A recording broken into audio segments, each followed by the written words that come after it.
Hello. Hello, everybody. Welcome to the Starseeds Conversation here. Hello, everybody. And I'd like to welcome all of you. So welcome to Starseeds Conversations. I'd like to call all of you that is present here. So I'd like to welcome Maria. Hi, Maria. I'd like to call all of you that is present here. And welcome, Kyle. Welcome, Daisy. Welcome, Xenia. Welcome, Yvette. Welcome, Victoria. Welcome, Claudia. Welcome, Nick. And welcome, Antoinette. So this is our very, very first and also very new Starseeds Conversation, we call it. And this gathering or conversation gathering is the partnership with Daisy.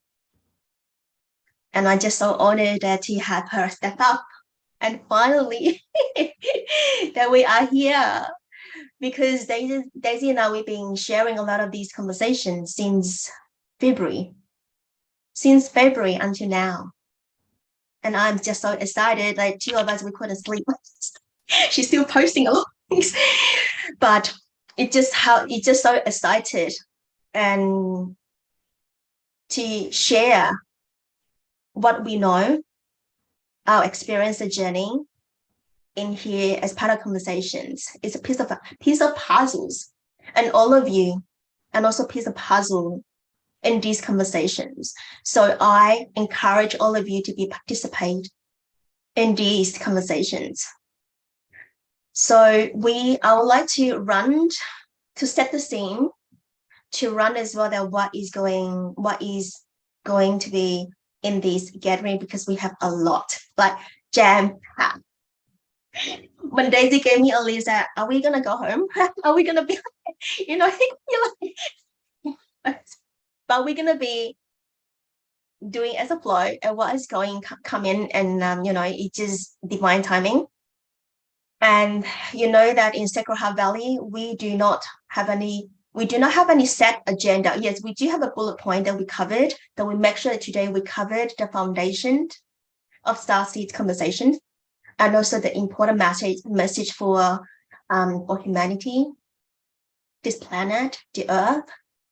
And also we have like healings, we have in body healings through our body anchored to earth. And also archetypal, we have goddesses, god and goddesses for all of these series of conversations. Sharings, we have transmissions, and also that there is also we can participate in drawing codes. So before we go ahead, I would like to invite Kyle to come in to open the circle for us and also have a protections. Handing over to you, Kyle. Thank you, Lilian. Thank you all for being here. Honor you all. So just taking a moment to drop from our head space, from our mind space to our heart, and dropping into our heart through 3 deep breaths.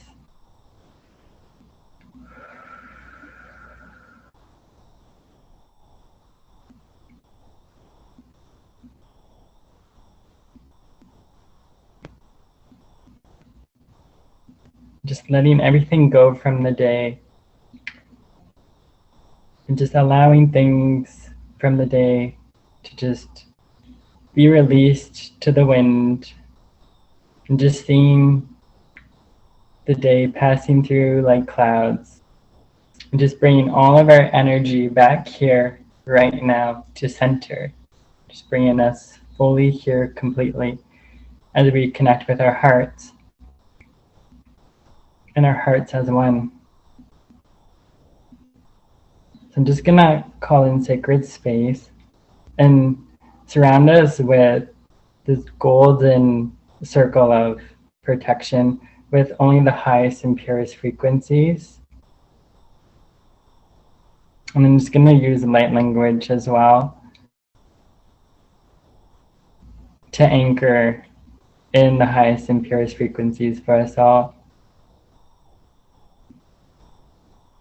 Just surrounding us in a golden circle of protection. Tina siana tisi kana kiana kia siana tisi kia kusiana tia siana tisi kia siana tisi, and surrounding it with clear quartz crystals and diamonds. Tina siana sia kiana kisani kana ina siana tisi kuna siana tisi kana siana tisi kani kana ina. And just using cleansing bubbles to just wash us, cleanse us, and purify us more and more.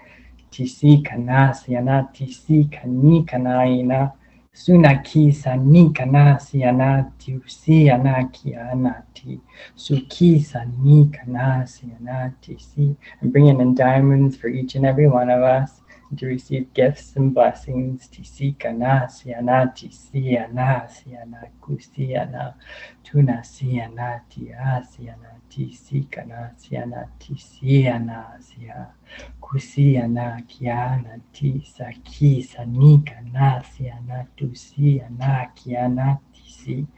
Now I'm going to use my drum to call in the sacred elements and our ancestors, our guides, our guardians. So calling in our ancestors, our guides, our guardians, the elements of the east, of the north, east, south, and west. And honoring the caretakers of the land and the land in which we reside.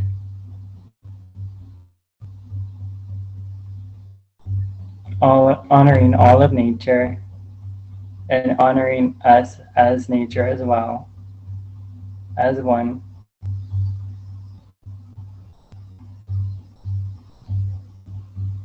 And honoring Mother Earth, Mother Nature, Mother Gaia. And giving great gratitude and thanks for all that she provides for us. Just allowing ourselves to ground deeper and deeper into her nourishing, enriching soil. Just anchoring fully into her. Just allowing our hearts to rest here for a while. To release, to process, to let go, and to receive.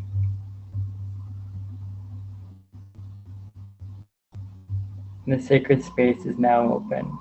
Thank you, thank you, thank you. Blessed be, and so it is.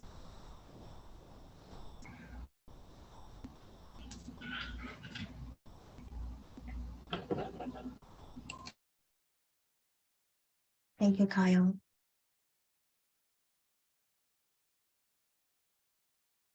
So I would like to introduce the co-host today. And the co-host today will be in this order so that you can introduce yourself in this order. So Kyle, Maria, and myself, and Daisy. So if you can on and introduce yourself so our audience know who are you, and also those who do the replay as well. So my name is Kyle, and I'm a Sacred Heart Valley conscious leader. And I also hold the Gaia Heart Temple within the Sacred Heart Valley, where we do ceremonies, rituals, honorings, and celebration. And I'm also a Sacred Heart Valley creative designer. I'm part of the management team. I'm a GOTC initiate, trained with Jen George. She's an incredible soul family, soul sister. And I also, everything that I do, I honor Mother Earth, Mother Nature, Mother Gaia, and I lead women's hearts back to nature for healing, nourishment, and empowerment. And now I'm just deep diving into the goddesses for healing on all levels. And it's been such a profound journey already. Just honoring you all, goddesses here. And it's just an honor to be in this sacred space. And we're all like gods and goddesses, and just honoring our hearts fully and completely, and just returning back to our heart and that remembrance, and just carrying that remembrance forward in every area and every day of our life. So, thank you. Thank you, Kyle, for what you do on Earth and serve the humanity. And next we have Maria. Hi, my name is Maria Chaudhry. And I was invited into this conversation to share a Qi Gong form with you called the bear form. Because the bear form is the embodiment of Mother Earth. It helps us nourish, find the sweet things in life so that we can be rooted and stable and grounded, and so we can dream ourselves awake. So I share Qigong with people, and I come from many years of midwifery. I've been home birth midwife. I've attended hundreds and hundreds of births. And I'm an herbalist. I would show you right over there is an apothecary filled with jars full of herbs. So I'm a modern day medicine woman, midwife, and Qigong practitioner, and good friends with Daisy, and feel really blessed and honored to be in your circle.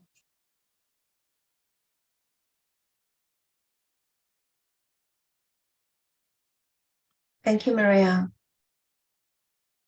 So Maria, Daisy, and I, we in the priestess temple, and we are priestesshood.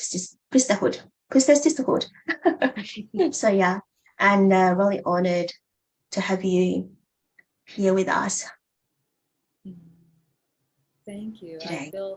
I feel honored and blessed to be here.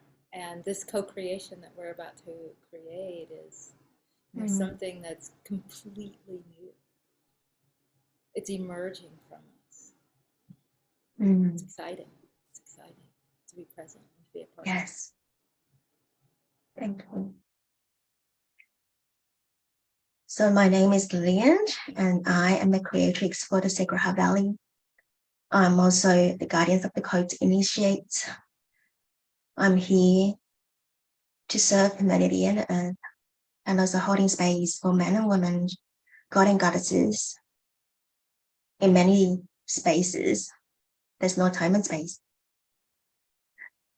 So my intention is to be our leaders, to be out for people to step up for what they're doing and holding that space to see them flourish.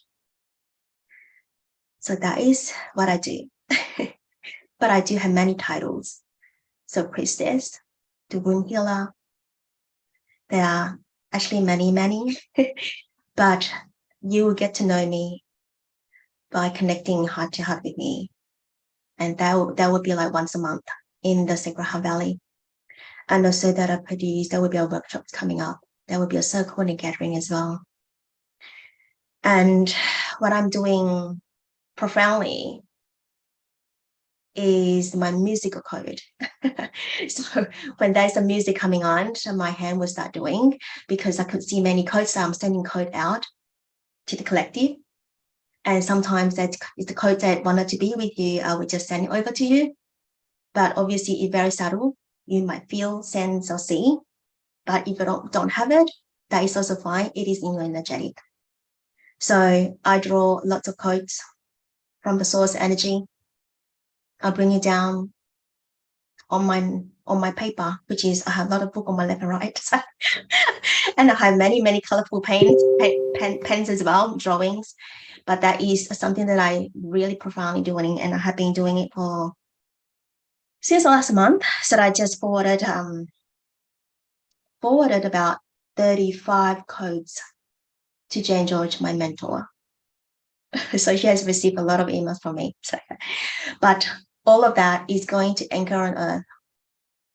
And yeah, so that is myself, and to be humble, to sit in this space, and to lead the circle with daisies. So now I'd like to pass it to Daisy to introduce herself, and also that she will be continuing to spin on or to talk about the moon and all the knowledge all the wisdom that she carried. Over to you, Daisy. Oh, thank you. Thank you so much, Lilian. Thank you so much, everyone. It's truly an honor and blessing to have all of us gather here and we share our learning journey together. So I met Maria and Lilian, I think about the same time through our own priestess present lineage. And that's when I started connected with the inner wisdom, lineage, how we connect with our own body. And so this been truly a joy, and to feel that we can finally connect with our dots, like what we learned from the starseed origin, and connect with the lineage and truly embody this light code and within our body and share this wisdom, and we all discover it together, because each one of us, we all from our own unique lineage and our own starseed origin, and when we come together, we can just connect and resonate, just like ripple, and we share this joy and this passion together.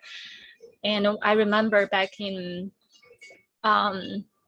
February 2022 this year, that's when I got initiated, and I started creating my system, like this Kasara Gray system, and I shared with Lilian, and Lilian said, Daisy, you need to start a community. And he told me, we're gonna name it Embodied Starseed, because we want to anchor this light, we want to fully embody it. And so that's how we just kick off, start there. And actually it's so interesting. Later on, I come across all the conscious leader and Kyle and Victoria and all those amazing friends and family and Claudia and just everybody here. It just brings me so much joy. Every morning I wake up, I just feel like, oh, I'm with my family. I'm so excited to share, to explore together. And it's just so much joy, and to feel like be at home. And also like Lilian has been helping me, and through this big family of the way how I see the Sacred Heart Valleys, how do I embody of my own heart? How do I feeling into this sacred temple? And through this, I feel connected with all. It's just truly remarkable journey to be with all of you. And recently when there was one morning I woke up and Maria told me, Daisy, let's connect. And then I know it's just spontaneous. It's so interesting because I was right about to head out to go kayaking, and Maria said, let's do it. I was like, yes, let's do it. And so we just did the spontaneous late summer Qi Gong pre-event session. And then it was during that pre-event, I suddenly feel like, oh, there's something coming. We got to do something.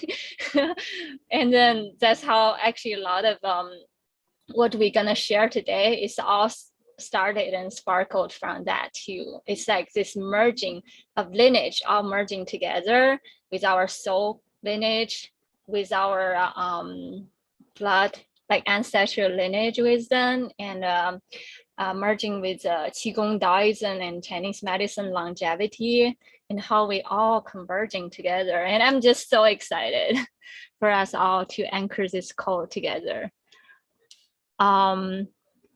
Yeah, oh, I'm just checking, did I miss something? Okay, I'm ready to start.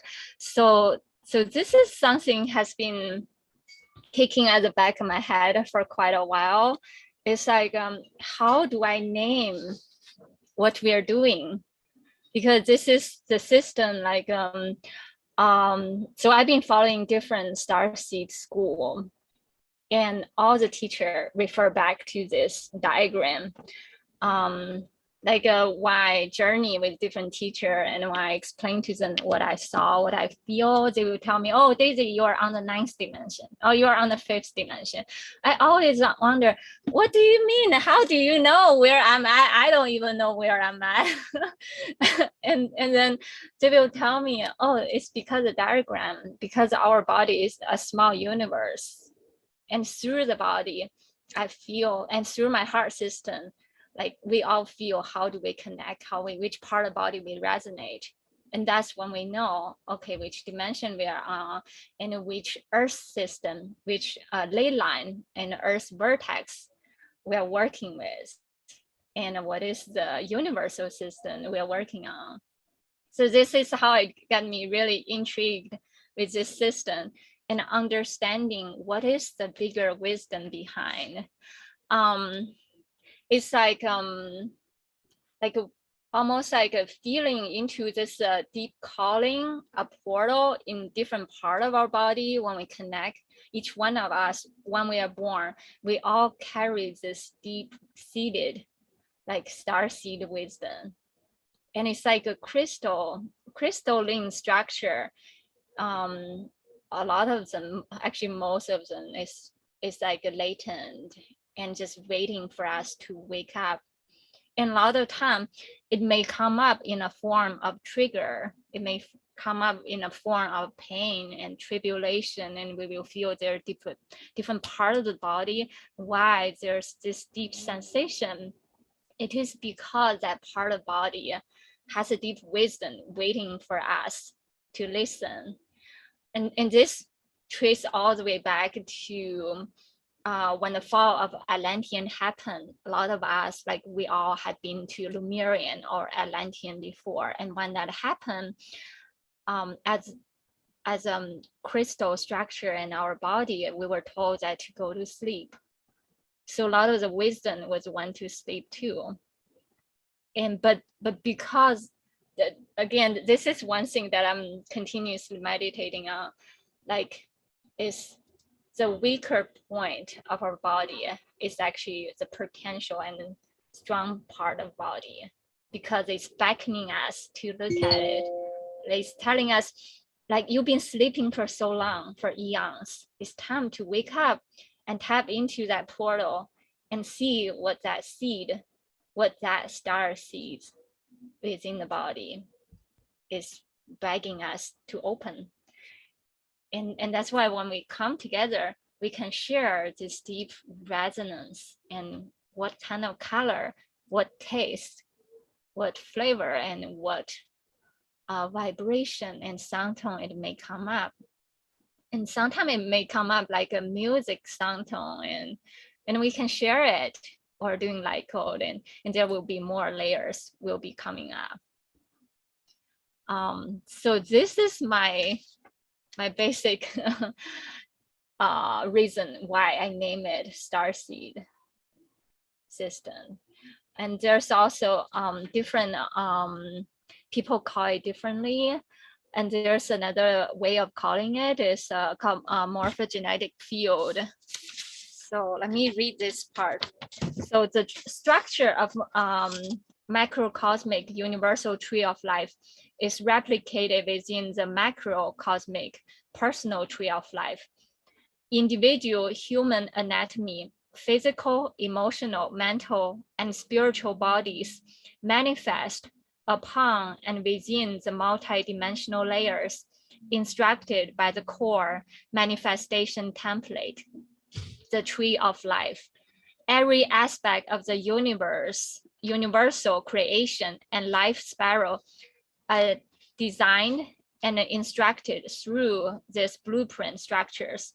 Learning to travel consciously through the tree of life is a pathway to personal sovereignty and freedom. So basically, like as small as a mushroom structure, as big as a constellation or galaxy, they all follow the same morphogenetic field, or sometimes we can call it an archetype. And so I think like an archetype is like when we work with different part of the body, there might be different wisdom coming up. For instance, there might be layers of like animal spirit. Like for instance, today we're gonna work with our root, which is kind of like connect with the root, but it's actually covering bigger area from the bottom of the feet all the way to the base of our root. And this first earth sphere. And this one, the animal wisdom is the polar bear. And that's why we have Maria here, and she's gonna demonstrate and show us how to anchor this polar bear wisdom. Yeah, I can share that. It's actually already, I think I shared that in Facebook group, but I'll share that soft copy later too. So the first, let me pull up, actually, if you guys are on the Facebook too, I think I can pull up that too, and you guys can, if I talk a certain part, and if you wanna go back and review, and you can also check, I put a kind of like very complete notes related to this. Give me 1 second to pull up, and you can see it. 1 second.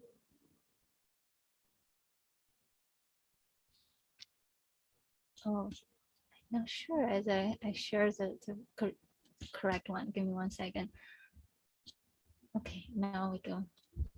So on our Facebook page, I shared. This is the first one I shared was the card that Maria shared. Just this one card carried everything that we're going to be talking about today, the pole bear. And this is a note for today. And the wisdom for the pole bear that brought up to us today is, hold on, let me see. We carry the shaman within our lineage, and we travel through the veils, gather treasures from beyond. And the astrology symbol we're going to be connect with today is the new moon Virgo, and this is the 6th house mutable earth sign. And the archetype of Virgo, its message is search for meaningful service. And the color is red, black, or purple. And the earth's vertex is highly south pole, which is perfect because we're going to be connect with the pole bear and journey to there. And there's also deep Atlantean wisdom, all connected to there. The inner earth Q side is island of Cyprus, and the planet is Mercury, which is the messenger in the technology. The universal system is at Orion Theta. Chinese zodiac is a rooster. In Chinese medicine, is the kidney and the spleen.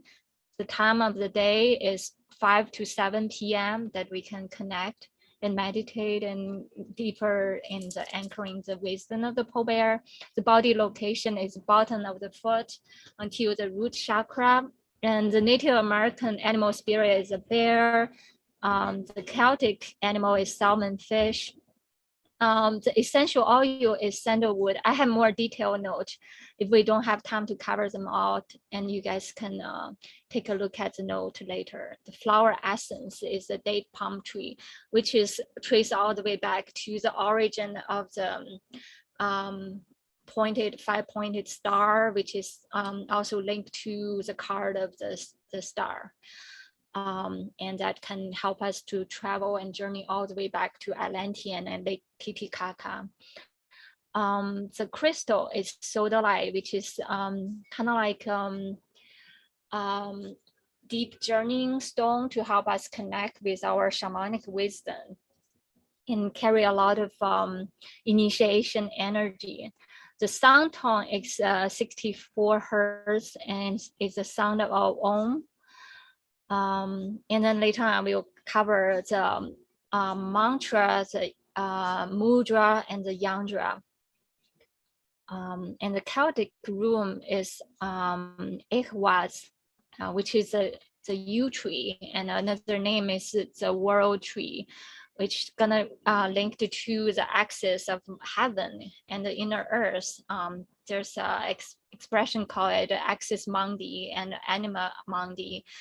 Adam Kadmon is all related to this wisdom. How do we connect it to the world tree, and why do we connect with the world tree, and what is the relationship between the world tree and the medical symbol? Like there's the wand and the double helix snake. Why it is that? Where's the origin of that? And the goddess today we're going to be covered mainly is goddess of compassion. And I listed all those god and goddesses. The reason is because they have a similarity, either connect with the wisdom of the snake, the winged snake, or they carry the wand that have the winged snake on it. Like Ixchel has, like Ixchel, the medicine woman, which is the moon goddess also, like she has a snake. It's a representation of the initiation and kundalini, and also the deeper wisdom of the earth wisdom, where is initiated from the earthly realm. And Shiva, he also have that the wand with the snake, and also has a moon symbol. And Psyche, I put it here also because it related to this journey that we're gonna be initiated today. Psyche is the first human woman, who through the deep tribulation and her own initiative journey, and eventually become the first human actually admitted to the God realm, which is represent our own inner soul evolution through our own dedicated spiritual journey and levels of awakening, how we can, I call it path to ascension. Basically, it's like our psyche, like our soul. How do we connect? How do we ascend? And Aries, she's the messenger for the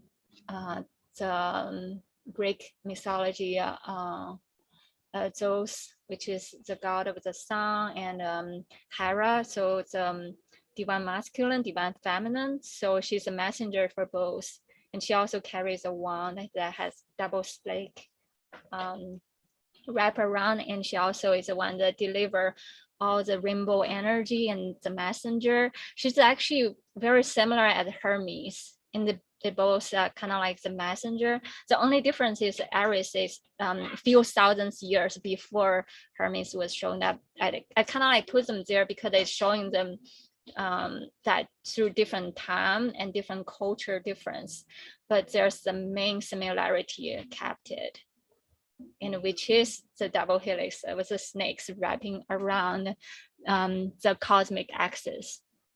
And Gula is the goddess of the ocean and the healing of the land. She's the one that bringing the healing for the world tree. She's kind of like, you also see a lot of the goddess energy. They bringing the water technology and bringing the healing of the land, which is also the Atlantean oceanic energy, which we're going to be working with, and also through our own internal kundalini connection with world tree. So this is cover the basics that we're going to be talking about, that I'm going to be talking about. here, let me read this part.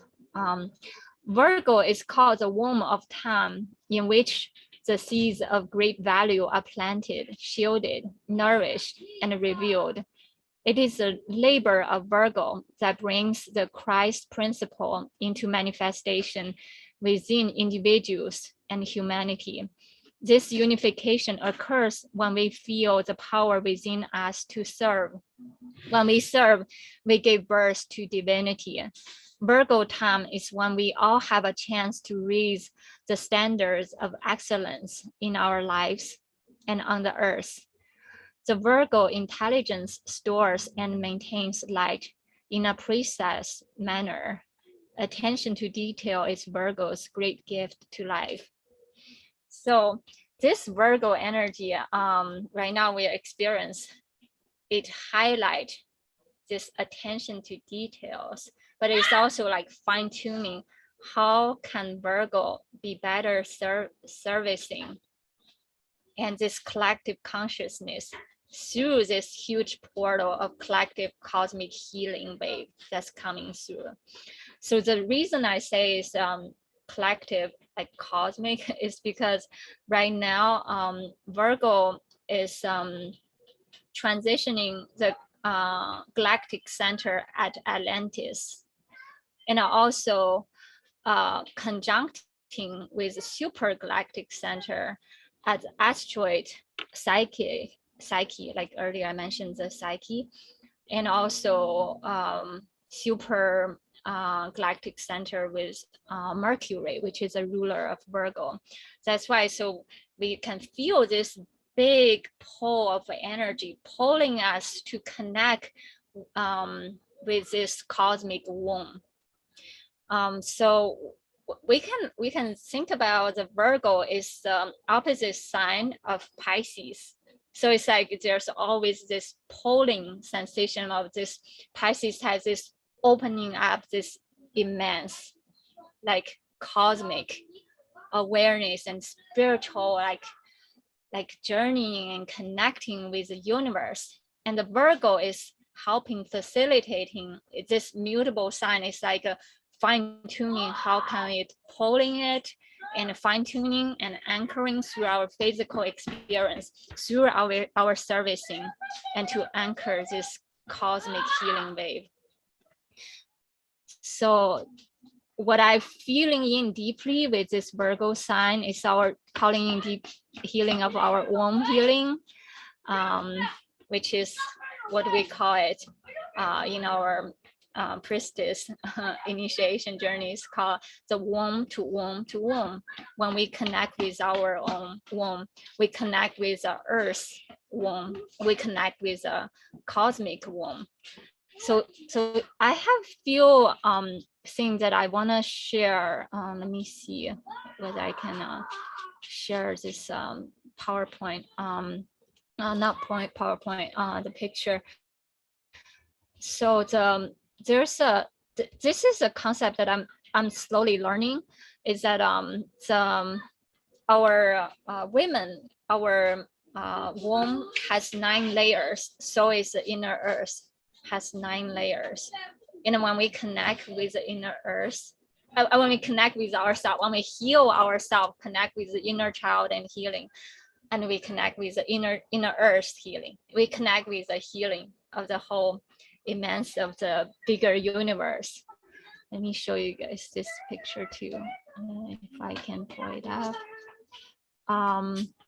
So in this inner healing of layers and layers of journey, it is like as we heal ourselves, we heal the whole universe. As we take care of different part of myself, I take care of everyone around me. So this is a ongoing journey. I'm slowly like learning how to embody more and more each day.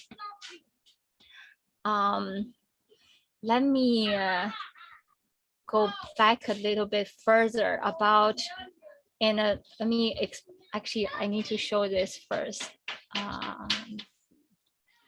Right, I forgot to show this at the beginning. do it this way.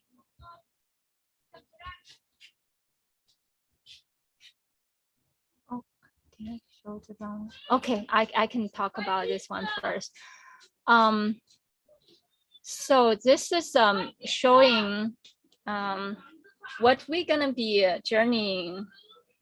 Like every other week, we will be start like journeying, connecting with different part of our body, connect with the seasonal change, and this is kind of like basically showing the cardinal direction, like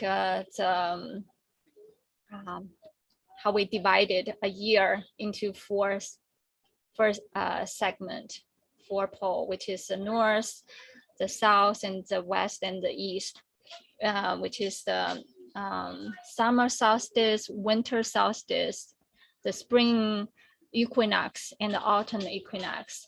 So this is the basic way how we kind of like inherited since ancient time, ancient Egyptian, how they kind of like build the pyramid is also based on the cardinal direction and building, and also our solar calendar was developed that way. And the same way with astrology, how we divided the time is basically first we decide which pole we're gonna be aligned, and that's how we develop our whole solar calendars based on this the cycle of the sun, how we journey throughout the year. And here it's showing the this is how we understand, how we anchor, how we ground, connect with our inner universe is by connect with the North Pole. So in traditional sense, like when we go through different period of time, like a human civilization, in pure time we worship the lunar, and there's the earlier we worship the solar, and then even before that there's much earlier time like we worship the pole, which is a North Star. And this go back to the very concept of what is the true North Star. What we actually understanding of North Star now is actually not the same North Star as back then. Back then, the North Star is called a Subang. Subang is actually in between these two pole. So we have the bigger Dipper, which like the polar mama bear, and this is small pole, this smaller pole bear, which is what we call it a small Dipper, and that's the one connect with what we call the North Star, and it spins. But in the ancient time, Egyptian time, which is about 4,000 years ago, for 4,500 to 2,000 years ago, is the true North Pole is actually in between these two constellations, which bring back to the question. And in that sense, so how do we understand, and maybe back then it's not called the pole bear, and that's what we go back, digging back to all the old diagram, we realize that's very true. And the small pole bear, actually we are seeing that's the wing of the Draco's constellation, which is a winged snake that surrounding the pole. Because back then the pole is not like right now, our Earth is tilted. The axle is tilted about sometimes 22 or sometimes 23 degrees. But back then it's not, it's more aligned with cosmic axle line. And why we stress about the cosmic axle line, because that is the cosmic soul. Just like when we come on Earth, each reincarnation, what is the proportion of guiding us through our soul evolution. It is a very intention, our soul evolution. In the same way with the whole universe evolution, there's one focal point that's fixed and it's not moving. And that is the essence, the soul of the whole universe. So as we come on earth, we have the contract with different people and soul family. We have the collective contract. The same way when we come on earth, we have the contract with the earth. In the same way with the contract with the different constellation. So sometimes we can meditate and ask, what is our contract with earth? What is our contract with the cosmic soul? And that's the very reason that why I dig so deep about finding what is the true north. And because the fall of Atlantean, the event happened that made the Earth's neck tilted. And so we are off the center. And that's why like throughout our whole life, we're trying to find how can we find our soul way back home. Maybe it's way beyond this earthly realm. And but our soul remembers, and we constantly, like through meditation, through different soulful practice, we remember and we naturally realign. We know what is not aligned with our soul calling, and we connect with that cosmic center. So this is what we're showing here, and this is like earlier I mentioned about the Virgo. So this is a Virgo sign here. The Virgo is transiting with the galactic center at Atlantean.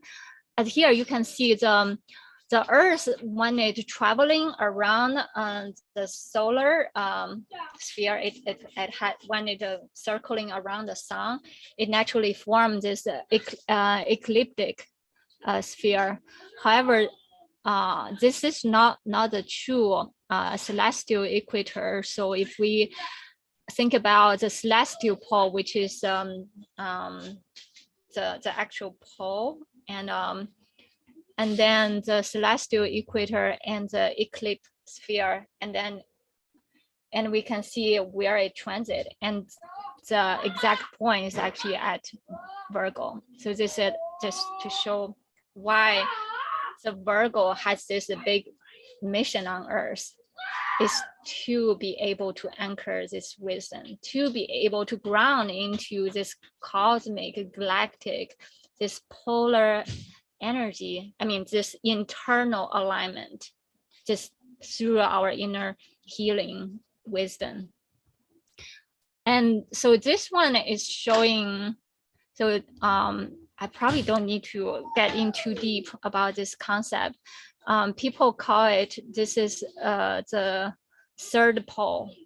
So we have the North Pole and the South Pole, and there's also the third pole, which is in Himalayan, which I feel like it's related to Shambhala mission, which is through where we can anchor and connect and access the inner wisdom and anchor the in Mountain Kailash. And yeah, we all remember our past life memory. Why? Because this is the third pole, and directly enter into the earth, the inner earth wisdom. So I feel like I covered a lot. If anyone has any question, please feel free to interrupt me anytime. Daisy, can I ask you, is Mount Kailash in Tibet? So yeah, Mountain Kailash is in conjunction with Tibet, and India and Nepal. Thank you. Yeah, and there's people talk about the Mountain Kailash is actually one of the large pyramid. Also, it's covered by snow. And it's very interesting, the face where it's facing the sun, it has the snow, whereas the shady area does not have snow. Where you can look at the snow, it actually has the symbol look just like the Om symbol, which is very interesting. I haven't dig into too much deep into Mountain Kailash, but that would be something we can certainly journey to sometime. Yeah, I did a meditation, that journey to Mount Kailash, and it was very interesting. I went into the Google Map or Google Earth to check on it. It was amazing. So yeah. So I just can't remember whether it's Tibet, but I know this Mount Kailash because there's a few mountains that all of us can, I mean, there's a few people can tap into it. Yes, it's the Isis temple. That was when I was doing the Isis temple and said there's a new temple. Well, I don't know the teaching, but I know that when we're talking about the mountain, Mount Kailash is the one that attracted me. So yeah. Yeah, so I know many of us, we have many past lifetimes there too. There's so much deep wisdom we can tap into Mountain Kailash. And I know there's the under tunnel that we can come up with a lot more wisdom that we can download through there. Yeah, the inner earth healing. I think we already been doing that together collectively. Yeah, so I have a few more points that I want to touch base on. So let me see whether I'm able to show you guys this diagram, because I feel like I forgot to share with you guys this.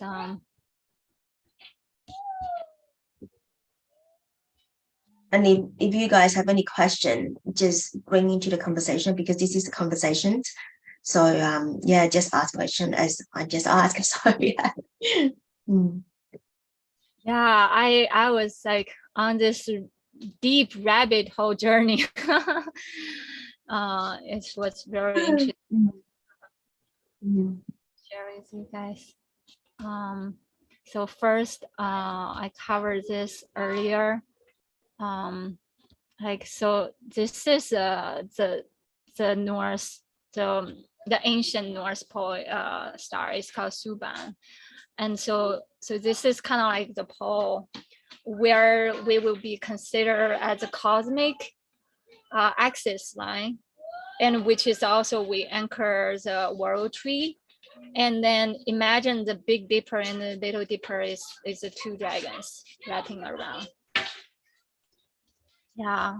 Let me share another one also.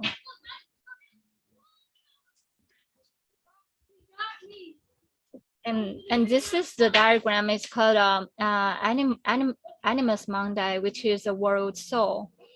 And as you can see, there's so many layers, just as our womb has so many layers. So is the earth has so many layers. And so is the cosmic womb has so many layers. Just feeling into that. And when we work with the layers inside us, we heal the layers of the cosmic, womb together.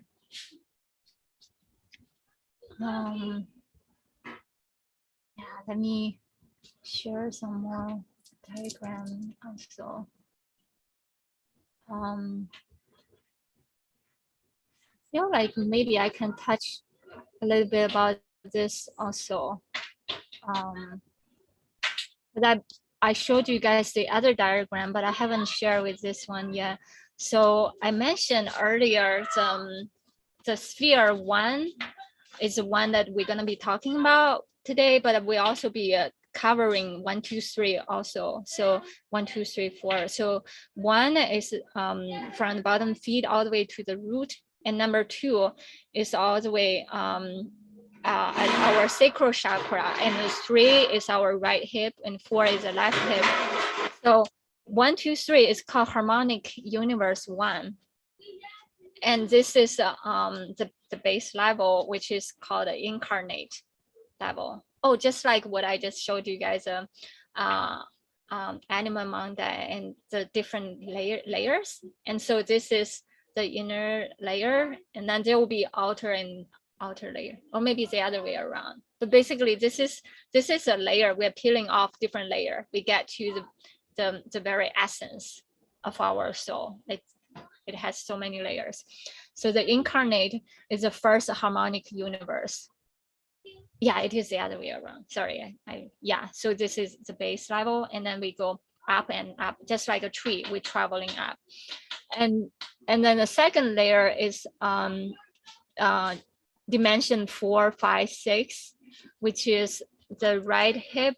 Sorry, the left hip, and the solar chakra, and then number 6 is our right shoulder.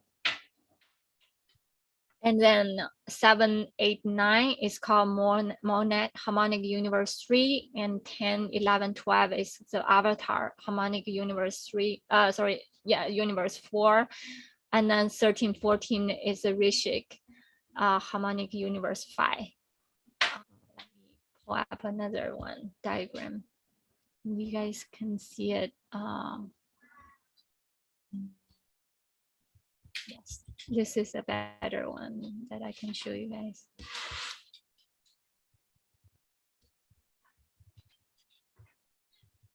Yeah, so 1, 2, 3 is a physical, the 3D physical dimension, and 4, 5, 6 is semi-physical, and 7, 8, 9 is etheric dimension, density 3, and 10, 11, 12 pre-matter dimension, density 4. So I have my own understanding about like back before the fall of Atlantean. So what happened is with the fall of Atlantean, not only is the axis point tilted the earth, our chakra, our higher chakra, like a connection with a higher dimension, is cut off. So most people were not easily to access those higher dimension, and not only the higher dimension, and also higher chakra is not easy access. Like back then, Lemurian Atlantean time, it's very easy for people back then to connect with the source, with the angelic realm, with unicorn and dragons. But now with the fall of Atlantean, the connection, there are certain spheres actually inversed. So it's not as easy to connect as before. So our work is to learn how to travel through our internal universe and connecting with our soul rememberings, and we can retrieve back of our ancient knowledge and ancient healing techniques. Yeah, so this is the diagram that we can use to, and also I want to bring up the another concept, like I mentioned about Adam Kadmon. Adam Kadmon is like what my understanding is the blueprint of human. It's like perfect form of human, but my understanding is like holographic, not recent, not really fully embodied into physical form, but it has the possibility of anchoring as become a physical density and human like we are right now. So it's like when you think about Adam Kadmon, it's actually look like just like this, like morphogenetic field in human, and in the same way can be applied to the universal system. There's something else I forgot I want to say.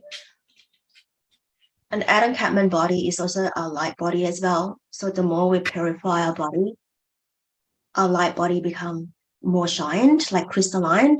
So that is my understanding of Adam Kadmon body is a light body. Yes, So, yeah. Thank you so much for bringing it up. I remember. Yeah, so it's like the why we learned this morphogenetic field and holographic print like Adam Kadmon is because it's almost like if we know what is the perfect way to connect with the source, we will be able to like physically materialize an organ or a fish from just one single cell. That's how we're able to renew, regenerate, and that's the code of part of the code of longevity, and also our DNA activation, because understanding of DNA, and to me, it's not as important of the physical form, but rather than what is the holographic blueprint I'm following. It's like, what is my soul alignment? It's not as important as what I'm doing at this moment, but what is the intention behind? And based on that intention, I'm able to retrieve back the original blueprint, the soul universal code blueprint, and based on the code and slowly manifest from one cell of a fish, manifest as the whole fish. From one single cell organ of my kidney, I can manifest the whole renewed organ of kidney. So this is something that I think, Lilian, you your higher self showed you something like that you're doing in Atlantean time too, right? Like related to DNA repairment. Yeah, I did have that. And also that recently I took up a transference healing modality that I had experienced in in-person workshop, that I was greeted on the bed and in the Adam Kadmon like body, and it's kind of like hands out and leg wide opened, and in the start of David, but it's sort of like unity code, like triangle up and then triangle down, is on the bed and greeted by special crystals, is platonic crystals, and it's actually journeyed to the different constellations by invocations. And back then, I think March this year, I have no knowledge about constellation, but I know that in that in-person workshop, it was teachers, a mentor that is teaching. And I remember at the time that I was greeted by a lady, which is only two of us, and I was open up my arm and my leg open up, greeted all around me, and then I felt that my body really, like the soul, whether the soul body, but I know that it's really lifted. Like I could feel so light. I could feel like I was floating. And I know that the teacher is actually talking about, there's we have a list, because a student sort of follow the step by step, right? And he said that where do you, this kind of modality, wherever, like you just imagine, because there's a poster on the wall, is that where is the constellation, wherever you go, or you landed the first one, that is your, like, where your original come from. So straight away, I went to Lara. So yeah, and I had like really beautiful moment there. And I didn't know. I said, why is that one on the top? Where the post? I was pointing. I was there. And that's Lara. So when I journeyed with Jen George in Guardians of the Code, and I knew that that's where I came from as well. So yeah. Wow. It was a beautiful experience. So I fell into the light body. Basically, that is I wanted to share. It's really light and is really like cold but subtle, but you float and then you just go. So yeah. Do you remember? And then you come back. Sorry? Do you remember any color or color of? Yeah, your light body or it's white, but it's very transparent. But I know that my teacher said that when they start greeting me, she said that there's already being in the room, and she telepathy asked them that what they're doing here, and they said that they're bringing the goddess home. So that was, yeah. And then I know the lady that greeted me, right at the end, she actually kneeled down in front of me, and she was crying. And I got a shock, and I was like, why are you crying? And then she said that it's so heart opening to be able to do the work. And she also experienced that being took or actually celebrate the goddess home. And I just mentioned it to her that the goddess that you see is goddess within you. Welcome home. Wow. So yeah. That's so beautiful. I just as you're talking, it kind of like reminded me of this code I want to share with you guys. And I got this I received from Akasha a while ago. Okay, see it? So like to me, this is kind of like it's a blueprint, how we manifest in the structure, and just vibration, just carry on, and like manifest from the holographic blueprint and manifest through dimension and through time and space, vibrational wise. There's a few other code I can show you guys. From this womb. What that code? Can you scroll down or scroll up? This one? This template look like Christina's template. Oh, it does. Yeah. Yeah, we're going to show you all the codes at the end of it, so we're going to have fun with that. But that's why now it's not show and tell. Yeah, and this has which is what I shared earlier. What our basic cardinal line of the 4 poles, and anchoring of that. Actually, this has a solar logos code of it. This is a structure of the inner sun system. I saw this before. It's kind of like blue star. There's more code. Yeah. And then this is what we anchor here today. The Kasara grade and Merkaba body. And another code related to the Kasara grade. Yeah.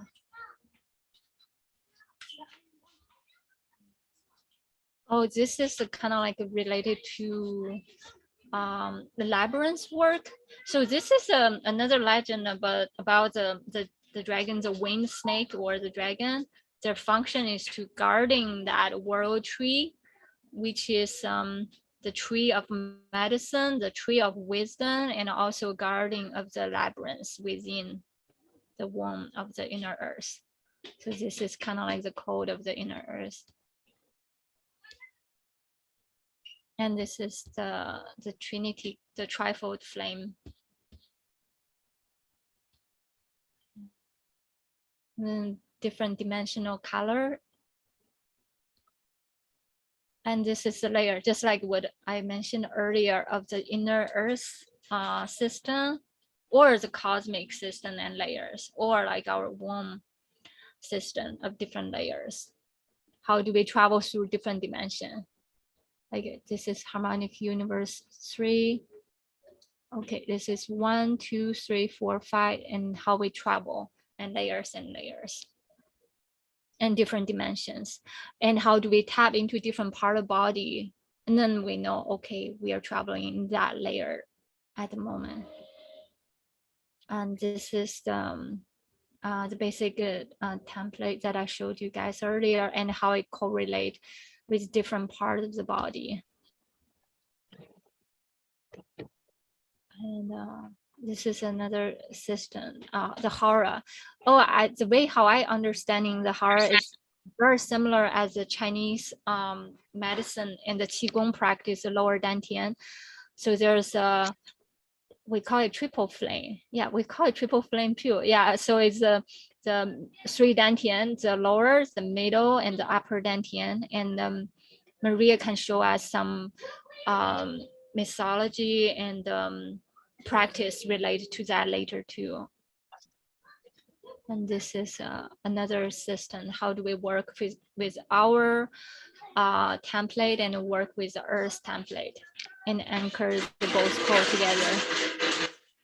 And this is another diagram to show that layers. Yeah. And another diagram. And this is what I mentioned earlier for the harmonic universe. 1, 2, 3, 4. 1, 2, 3. Yeah.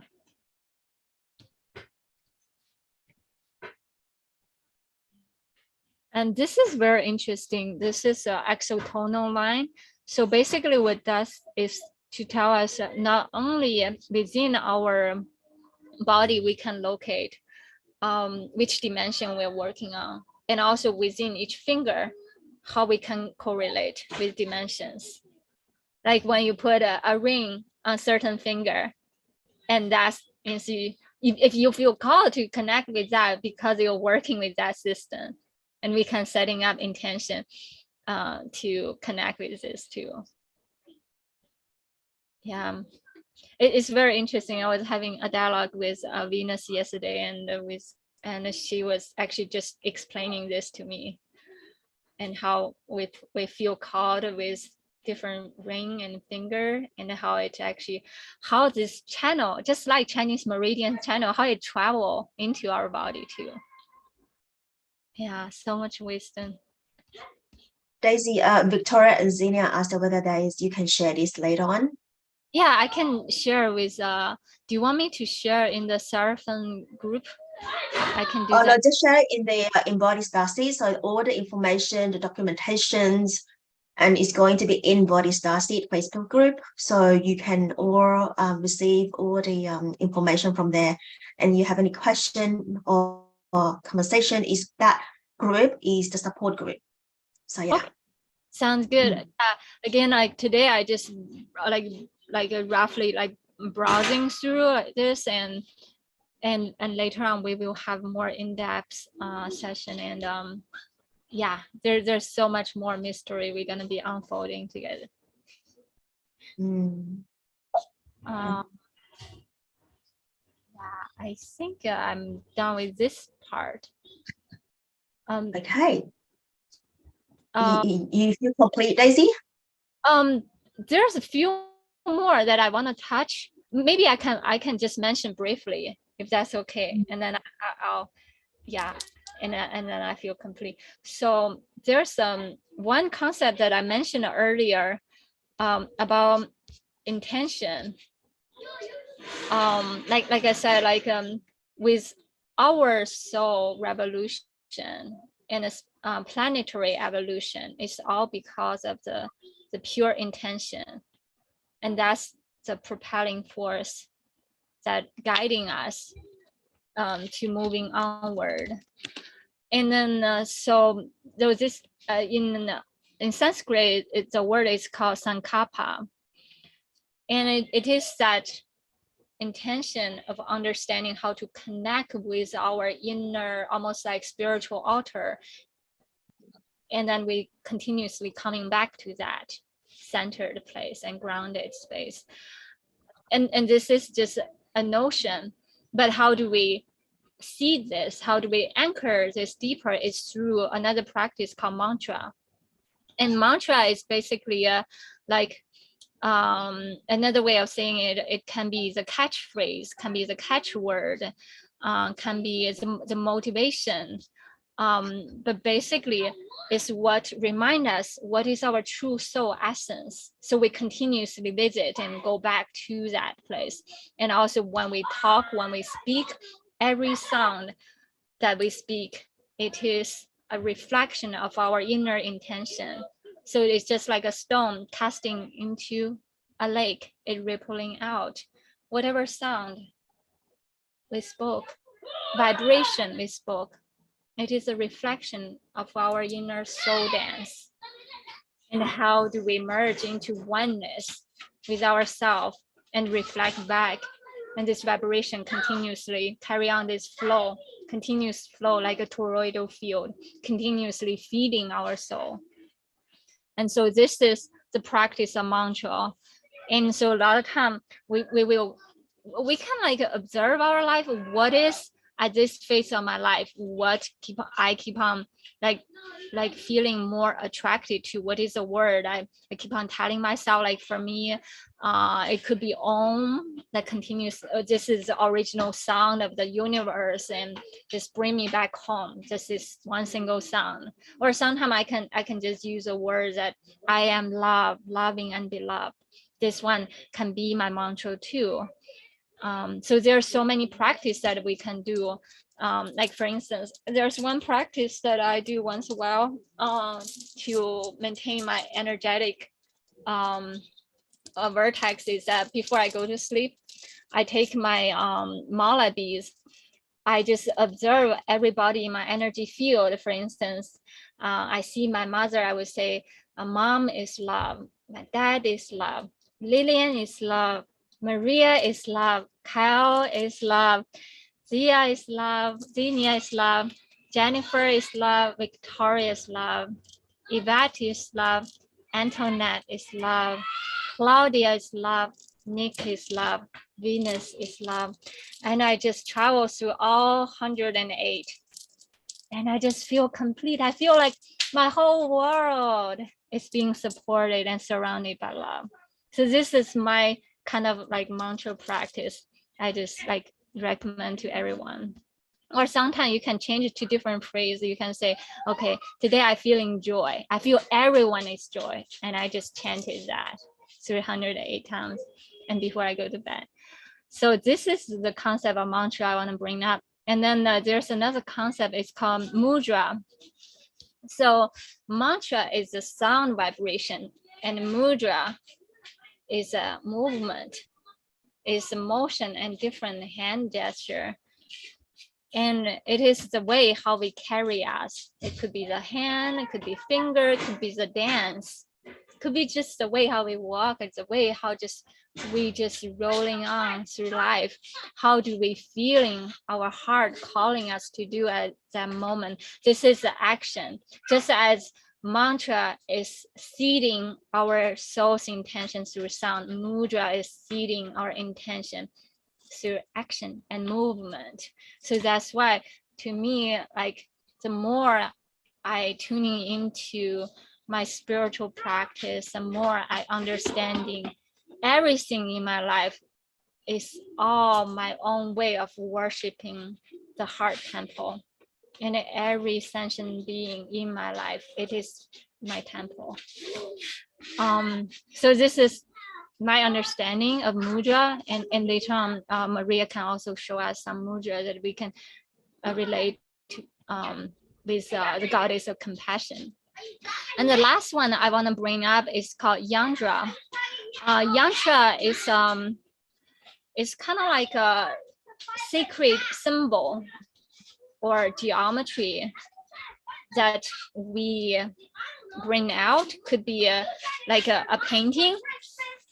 Like it could be a very simple painting, like drawing. I can show you guys. And or it could be like with more colorful paintings. So like basically the understanding of Yantra is kind of correlated with the concept of Sri Yantra. Sri, it means wealth, abundance, and Yantra can be loosely translated as an instrument. It's a container. So we can feel the Sri Yantra practice is to feeling into this inner abundance code. Our soul is that fountain of wealth. It is that holy grail. We allow this continuation of flow of abundance just continuously carry on and on and on. And we are that container. We are that healing container. And then through our vibration of sound, action, and music and dance or painting, we carry this onward. We are that cosmic transmission. Yeah, so this is what I want to share. Thank you so much.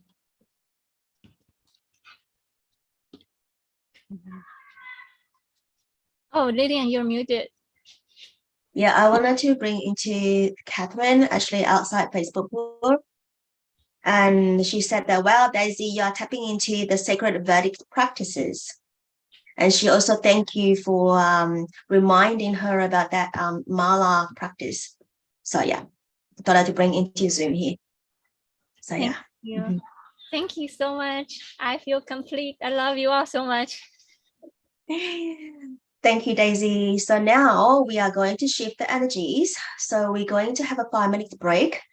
And just look at your clock, because my clock and your clock is very different.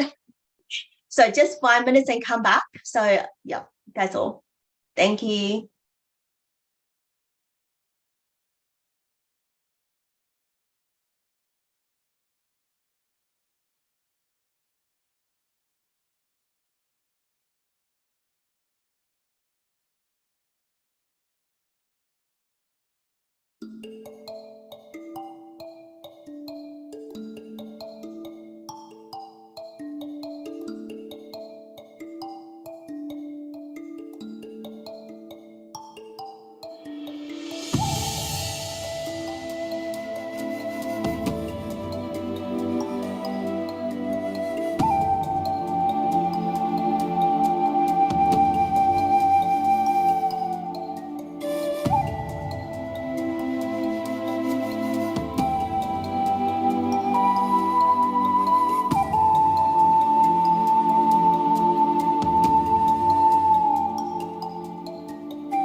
Shri Yantra.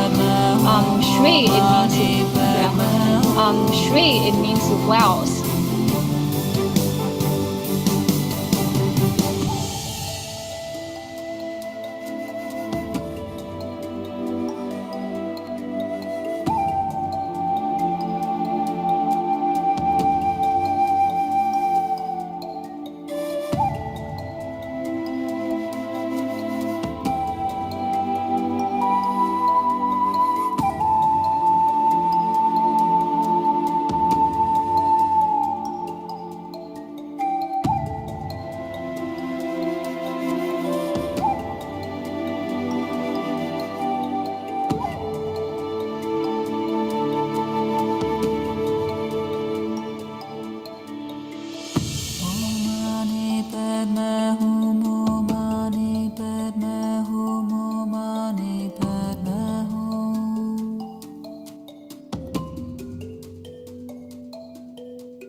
Welcome back. Is everybody back yet? Sure, Zena. No problem. Lots of love. So, Maria, over to you now. We're going to have some embodiment practices. I'm looking forward. Thank you.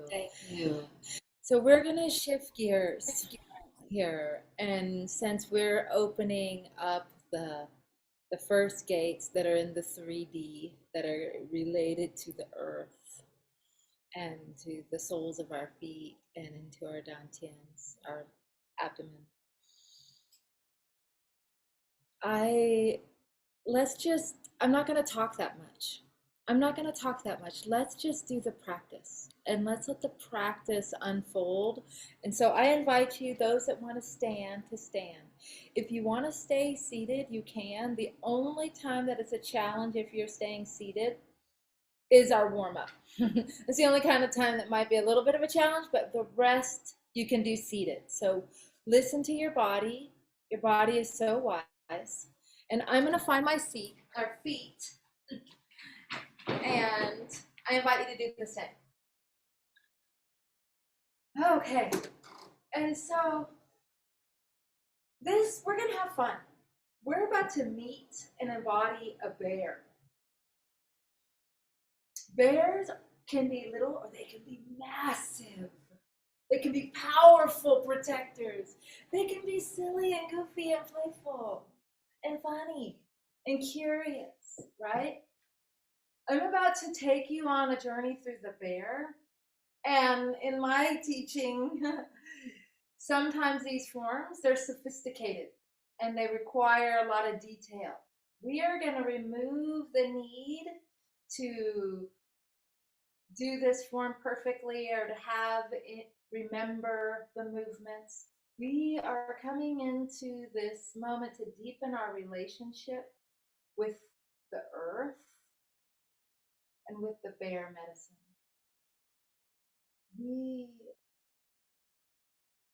I'm going to just start with that. Let's just go ahead and do that by honoring the bear medicine. Let's just give a humble bow to the great teacher of the bear.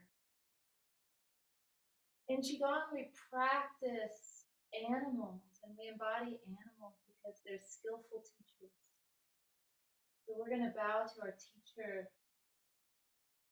And then as we rise up, we're rising up as if like we are now coming into contact with, into relationship with, maybe even asking your bear totem spirit if they'll be your teacher. Of course they will, right? And as if you can start to embody them. And see, the bears in this form, they live in a forest. So we have to imagine you have some trees around you and you're about to interact with your environment. And so let's start to warm up and we're going to interact with our environment like a bear. So we're going to warm up and we're going to, what I want you to do is feel your feet on the earth and push off the earth. And as you push off the earth, the energy rises up through your feet, up through your legs, up through your pelvis, up through your spine, and your top of your head lifts up to the North Pole, to Ursa Major, to the big bear and the little bear. And as you push off the earth, this energy, this earth energy rises through your body and it just wants to express itself through your arms.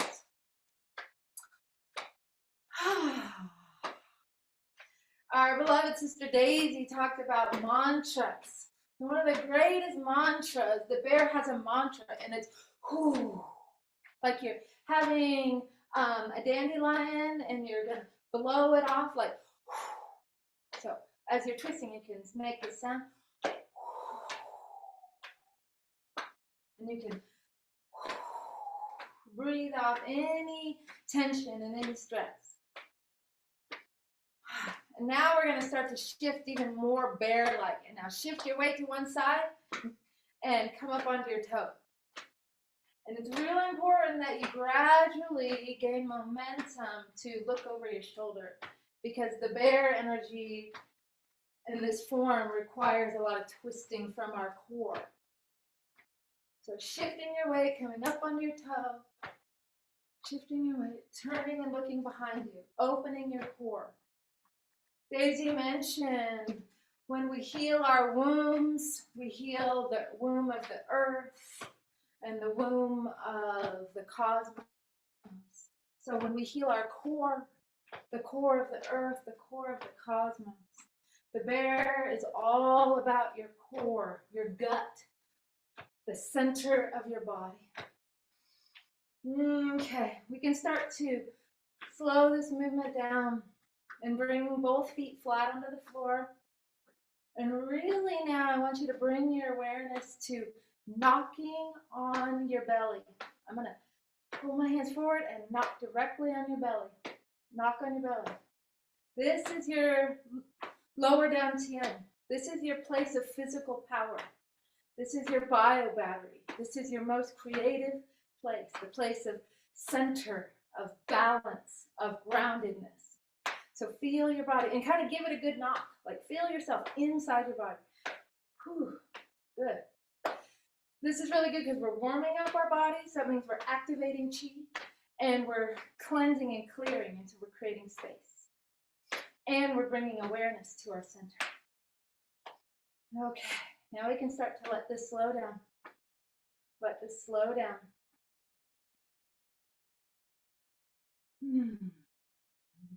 So we've been activated and cleared.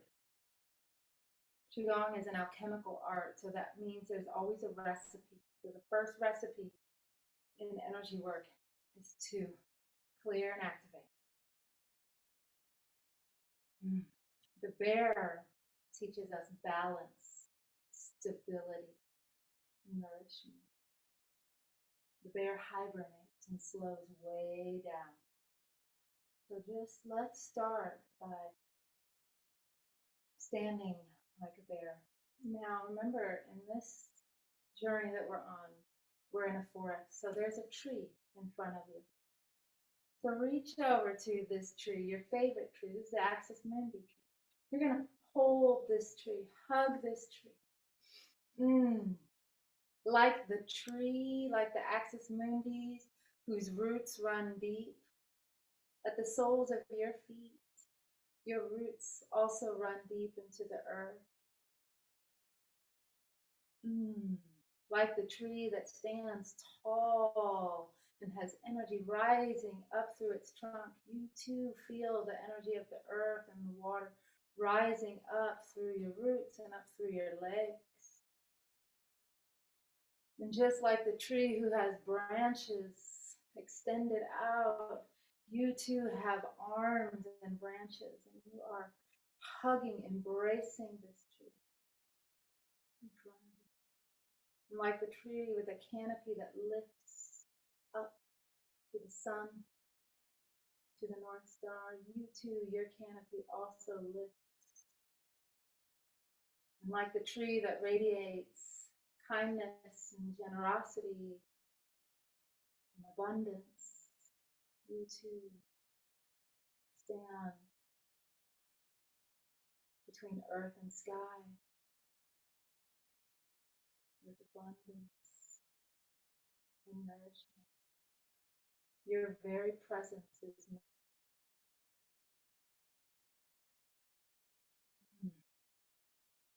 beautiful. Now, I normally don't teach an entire form in such a short amount of time, but I'm going to do it tonight. So as your hands are holding this tree, now you're going to morph into this bear for a moment and hold your hands up. You're making soft fists. They're not tight. They're soft fists.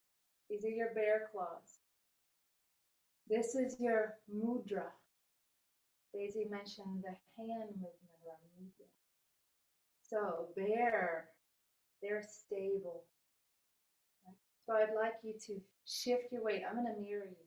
Shift your weight to your right, and keeping your hands at the same distance, go ahead and extend your left hand just a little bit. And you see how you feel one foot really rooted on the earth, and that twist in your core? That's your core. That's what we're going to really be working tonight. Come back to center. Shift your weight. Extend your right hand. And back to center. Just one more time. Shift your weight to the right and extend your left hand. Very soft, subtle movement. These are profound movements. And back to center. Shift, extend your right hand. And now back to center. That's a way to hardwire your system to cross wire and create balance. Now lower your hands down to your waist level. This is your belt vessel. This helps you with balance and helps your immune system, helps hold your pelvic floor. So we're going to step forward with our left foot. Now we are the bear. We're learning the official form. So you are shifting your weight forward. And you are turning and looking to your side, looking over your shoulder. And now as you inhale, inhale back, come back, bring your foot back to your center. Shift, step forward with your right foot, shift your weight, press off the earth, become the bear, and turn and look over your other shoulder. Turning back to center, inhale. Stepping with the left foot, we're going to do the same thing. Now you're stepping, pushing off the earth, turning. Now you're coming up onto your toes so you can turn even further and look behind you. And then inhale back to center. Feeling yourself stable and powerful as you step forward, pushing off the earth, turning, peeling your heel off the ground, looking over your shoulder. Inhale all the way back. What you're doing is you're gathering energy. So one more time, another variation. Stepping forward with your left foot, push off that back foot, turn. Now shift your weight a little bit more. Peel that heel up, and if you feel like you'd like to do it, lift that back foot off the floor. This is a playful, balanced, curious bear. Okay? Now, toe down, heel down. Let the earth fully receive you before you step back. Now, from the earth, push off, turn, peel your heel, and if you feel good about it, lift your foot off the ground. Set your toe down. Let the earth fully receive you before you step back. Very good. Bear walking. Now you've unlocked the first part of the form. Stepping forward with your right foot. This is the second part of the form, which I think is the most powerful part of the form. This is my favorite part. Remember, you're in the forest. There's a tree here. And there's a branch in front of you. And you are this curious bear, and there's a branch in front of you, and you're going to push this branch forward. But see this, where if we had time, I'd really deepen here. Because if you just go ahead and go to a branch and just push it forward, and you don't have stewardship and control of the situation, and you don't stay and maintain and listen and adhere and follow through with your push, if you were to just push, and I use all my pressure to push, and then I just didn't follow up, what would happen? That tree branch would bounce right back, and I'd get knocked off my center. Right? So I'm learning to be a powerful steward of energy. I'm pushing it, and now I'm staying with it. I can receive it, and I receive the branch. It bounces back. And so I push it, and it responds, and I receive the response in my center while I'm grounded to the ground. I push it, and it responds, and I receive it. One more time. Push this branch as far, as strong as you want to, and then receive that same amount of energy back to you. Step back into your center. When you're grounded, find that other branch to the other side and root it from the ground. Push that branch and stick with it. Receive it. Listen to it. Let it come back to your center. Staying with it. Push. Don't let go. Stay touching the branch the whole time. Receive it. Push. Receive. Last one. Push. Receive and step back into your center. Very good, little bear. Push, like Smokey the Bear. Now here we go. part 2 of this movement. You're pushing the branch. And now what is this branch going to do? I'm going to push it down. Oh, I'm pushing it down. What happens when I push it down? It springs up. And so I have to direct it from my center into the inside of my body. I bring it to the inside, and I'm bringing it to my core. And I'm turning from my waist, and I push it back. And I push that branch down again, and it springs up again. And now I'm doing it to the outside. I'm turning to the outside of my body. And I'm staying with it, and I push it back. I push it down, and it springs up to the inside of my body. Turning from my core, I'm healing my core, my gut, pushing it down. It springs up. Stay connected to it. It's on the outside of your body now. Push it forward. Now come back. Good bear. Come back to your center.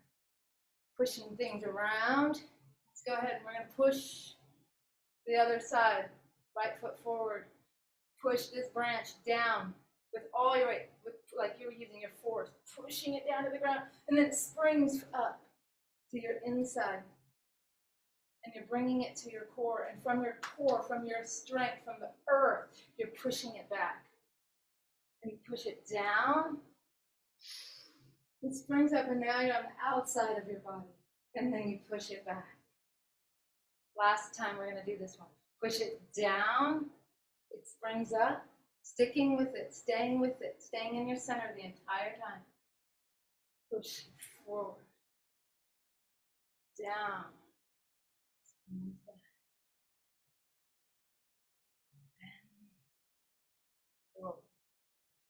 Go ahead and step back. Woo! That's when you really get into this form, you're really working your abdomen. We're working with our spleen and our stomach and our core and our dantian and our lower abdominal organs. This is all about gut health. So let's just be this curious bear. Well, that was a lot of work for us. So there's a tree behind you. And so you find this tree, and now rub your back on the tree. Scratch your back on the tree.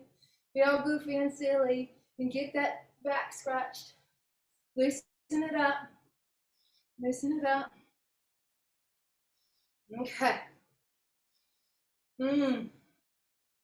Okay, now after you've got that back scratched, this silly bear, Daisy talked about vibration.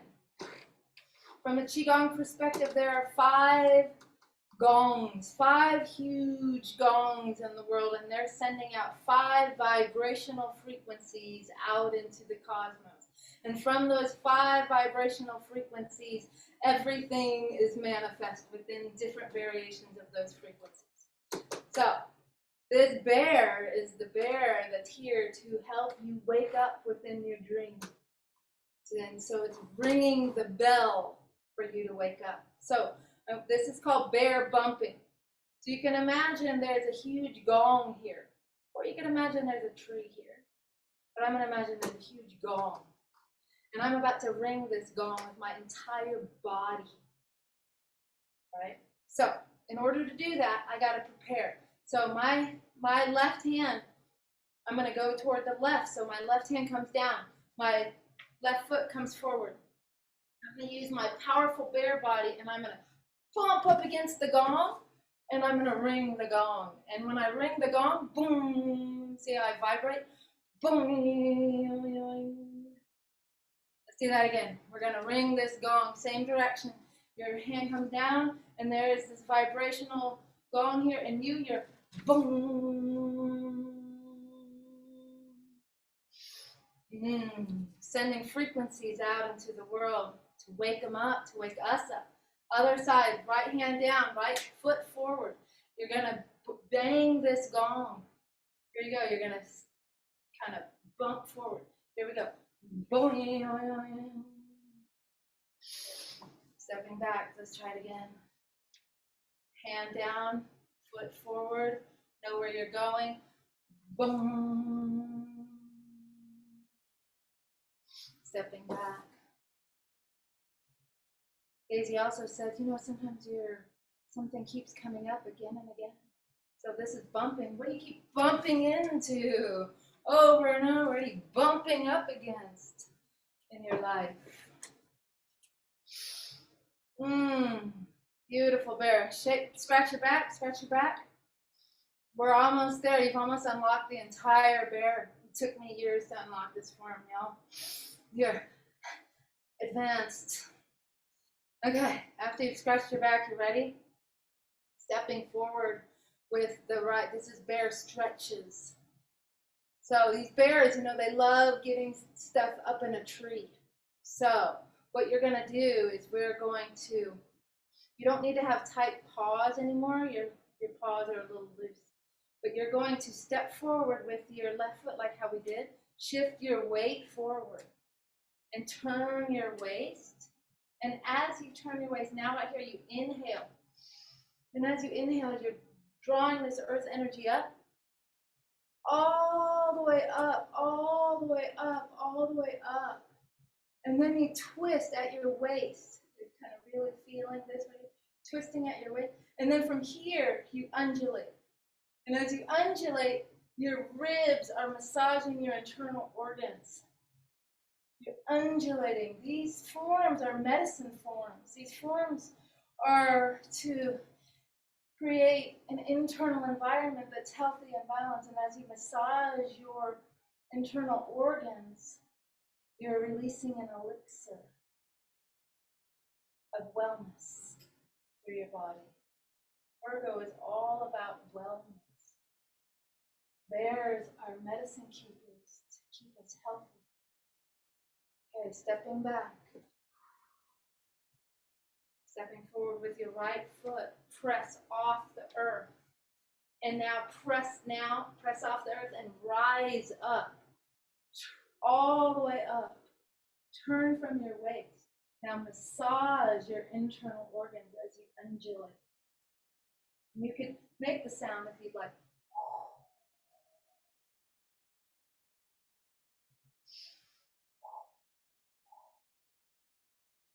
Beautiful. Slowing that down, turning back to center, lowering your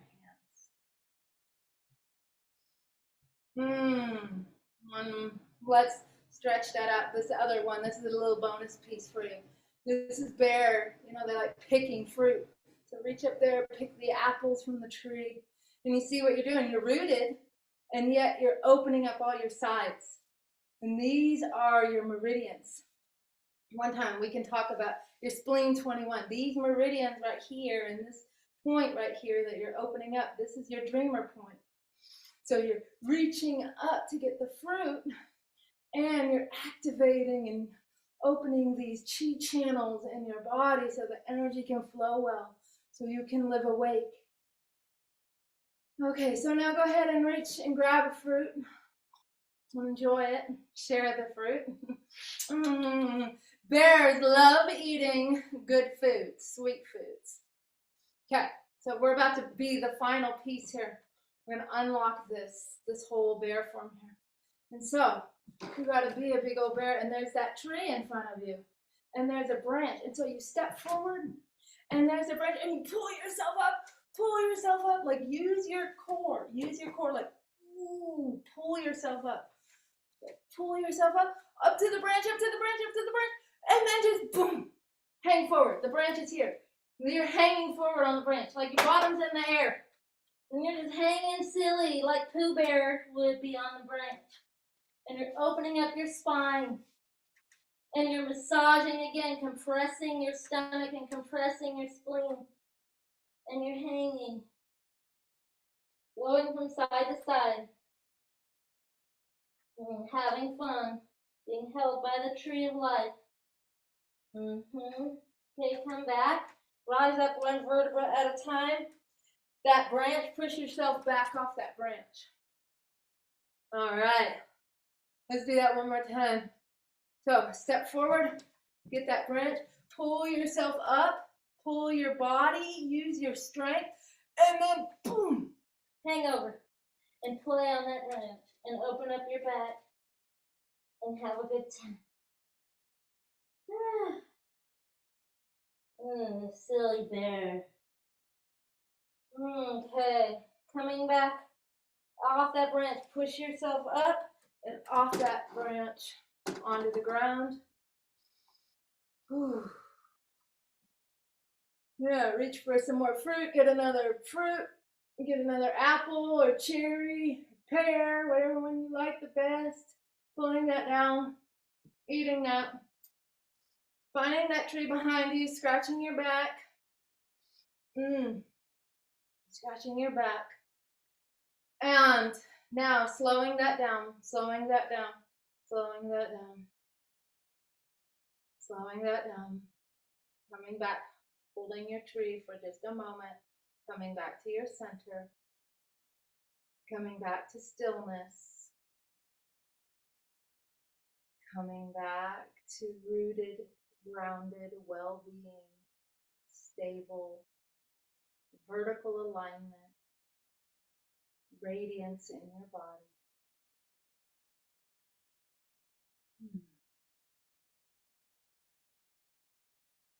And you can go ahead and lower your hands, bringing your feet a little closer together. Whatever way feels natural, but bring one hand over the other over your lower dantian. Your lower dantian is about an inch or two below your belly button. Daisy mentioned it in her conversation. I think she called it the hara. She did call it the hara. So this is your lower dantian, this is your middle dantian, and this is your upper dantian. Daisy's talking about something we can have a conversation about. She was talking about Jing, Qi, and Shen. We were all born with a code, as she was mentioning. That's Jing Qi. And that's stored, that comes from your belly button, that comes from your umbilical cord. And that's in this area of your body. It's in every area of your body, but this area in particular is your elixir field. This is the center. This is the earth. And when I think about earth as we close, I just want you to tap into not earth, the noun, but what is earth? What is soil? The verb.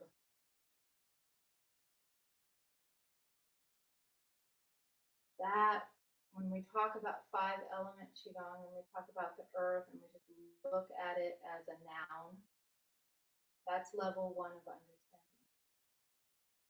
We're at a point now where we're starting to understand it from a verb.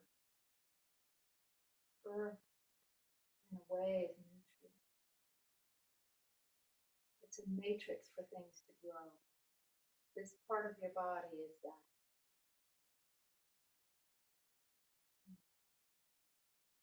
This is a way we can heal our gut, our womb, our guts.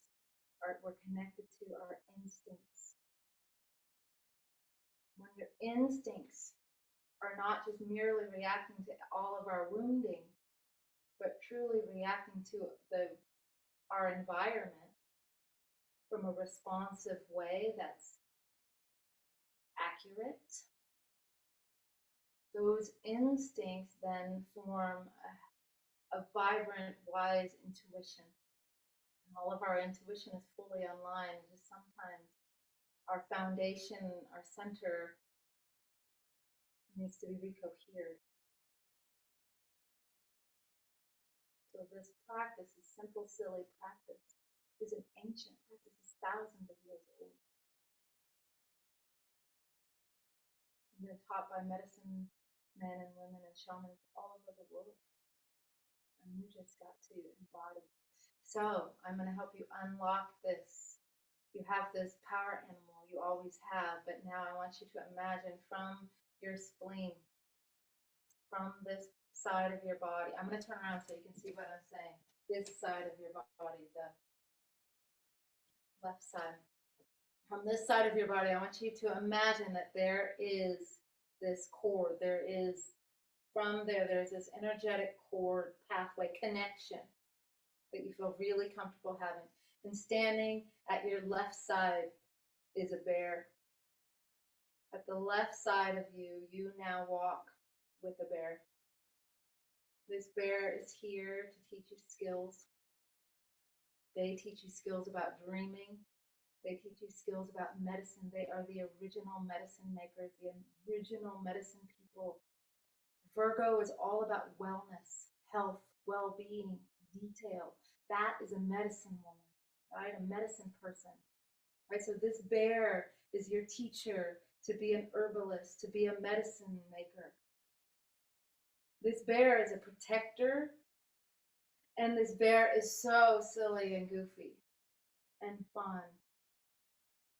And this bear unlocks our intuition, and this bear is who helps us dream and dreams those codes and those visions into reality. So you now walk side by side, hand in hand with the bear.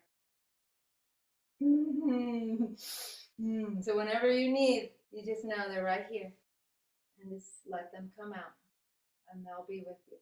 And when you come to Qi Gong, if you'd like to, you can unlock the tiger, the ape, the bird, the stag. But for now, my friends. So we're going to bow to the bear. We're going to come back to our dantian. We're going to do like I always do. Right hand makes a fist. Your right hand, this is your yang hand. This is your protector hand, right? Your left hand covers that fist. This is your yin hand. This is the receptive hand, the one that followed. Remember the one that pushed? That was yang hand. The one that received and followed, that's yin. This is your yin hand. Bring it to your heart. Then we'll bow forward. And as we bow forward, we're bowing to the circle. We're bowing to everyone present, to all of our intentions, all the teachings. We're bowing to the bear. We're bowing to our teachers, teachers, and the teacher within. And when you're ready, you can draw that blessing, that wisdom into your body, and then step out. Take your place. Take up space in this world, you and your bear activated body that's full of health and radiance and beauty. And just one more time, scratch it back on that tree. And I'm going to introduce you to my favorite little bear. Yeah. So, bears are fun. We have teddy bears. Think of Winnie the Pooh, the Tao of Pooh. And I invite you, if you want to learn that form, come on Tuesday morning or on Monday night, but Tuesday morning is the time. And in October, I'm going to have a whole new class schedule, and then we'll do it. We can do stuff like that. But this is the season for the bear because it's the late summer. This is the earth season. Since I have this color yellow, this is the color. The bear lives in your spleen, lives in your gut. It's all about digestion. We didn't really talk that much about it in this moment, but the bear helps you digest all your experiences and all your thoughts and all your emotions so you can find the treasure. And usually there's a lot of experiences that you have something feeling in your head and in your heart, and there's a conflict, right, between your head and your heart and your body. And in that tension point, right, and that it's a little bit like what Daisy said, in that place of pain, in that pain point, in that tension point, there's a treasure there.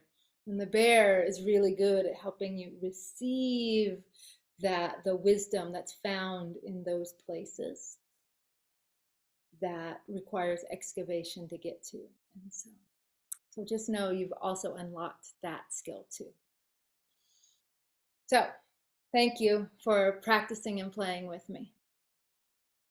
And if you have any questions about the form or anything, you can ask me.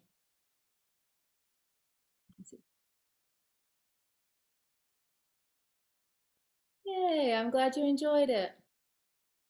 Claudia? Yay! Now I'm warm up. Yeah.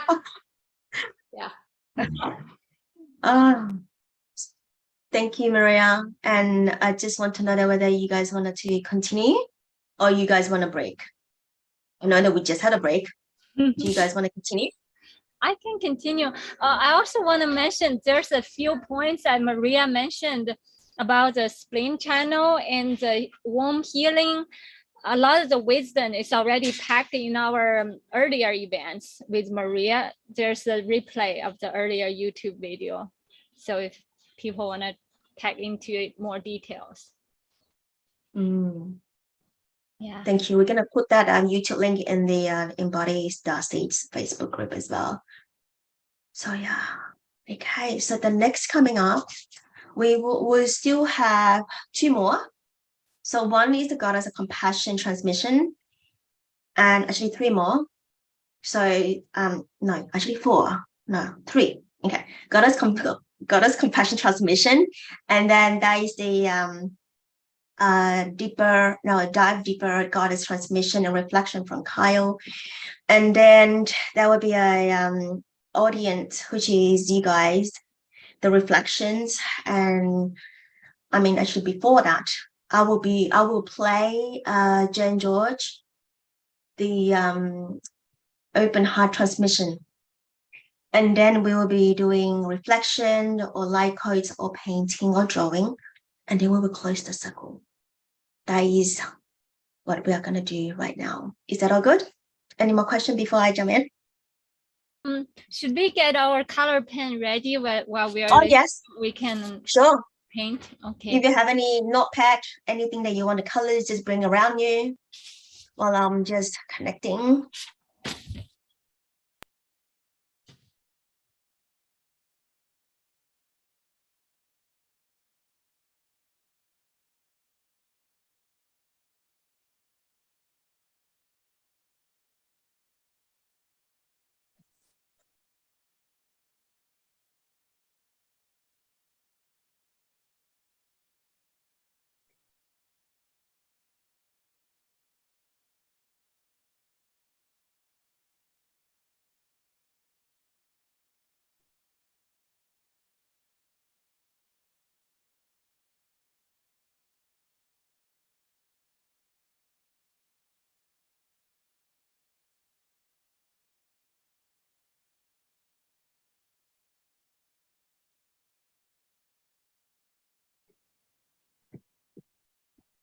Daisy, in the first part of the event, the Lotus blessing came through. I posted it in Seraphim's group for you. This is you. Oh, thank you. Yeah, I'm gonna show the light code as well. Everybody's all connected. It's so beautiful, Victoria. Like I felt into like, whoa, it's like really high vibrations. And Daisy gonna love that. Truly beautiful. Thank you so much. I love you. But my concern, and it's I just want to mention it because it seems to be important, and I received Jen George's permission to be saying that. I want to remind every one of us about the reverse codes, and sometimes that they take place without us being consciously aware of that. And when I was drawing that code, I was like, flow of life, no, not enough love, you know, like this is like the way. So I'm just consciously reminding us, because it's also me, and you know, it's a past for us to remember that there are reverse codes, and sometimes we forget, and all this geometry which we've been taught about, like sometimes even Sri Yantra and all this like cubes and stuff, they sometimes can lead us not to the way where we want to go, but we consciously need to return to our initial code, and that's the way. Love you. Thank you so much. So my understanding, can I share something very quick? Because for a long time, I don't understand what is light code, and I've been participating for months and in different Starseed class. And there was one class I was like, I was telling my higher self, I want to see what is light code. I want to see it. And then I suddenly saw in the middle with a heart, and then it's rippling out through the whole universe. The whole universe is formed from that dot of heart and just rippling out. So, and then I kind of like understand whatever code, whatever vibration, whatever sound, light we send out, it should always come from this 0 point, the heart center place. And from here outward, and then from out come back in. So there's a center. Yeah, that's how I know that, okay, that I resonate, because I know how to come back home. Yeah. Thank you so much, Victoria. Thank you, Victoria. So needed. to remind that all the time. I remember that I used in my podcast when I'm recording, and then Victoria said, knock, knock, knock. Oh, yeah. So I put change, click, click. I was like, oopsie. So yes, thank you so much. Like, I have no idea at all. And it was so small, I can't even see. So that is how detailed you are. Just so grateful for that. So yeah. Yeah, it's so deep in our subconsciousness. But if you like, for those who are not aware, I just want to take a moment, just a very quick second. It's just like, if you look at it this way, like, where do we know that from? So like, we thought about that, or did we get it straight from the source? So this is like the way. So if straight from the source, it's not like that. It's a little bit more messy. It's a little bit more chaotic. It's a little bit more like, but it can be also structured, but in a different way. So just like constantly reminding ourselves, like, back to the center, back to the center, back to the initial programming. Thank you. I'm looking for a quote, but before that, I'm gonna play. But I know that it's not even in my Telegram group. You know, Daisy, when you talk about little heart, and then it's bright out. So if you remember that I have a heart in the middle, and then I have circle, and golden circle. So I call that universal heart. So when you were explaining that, and I just saw that one. Okay. So this is what Victoria. Yeah, can I share this first? I just laughing.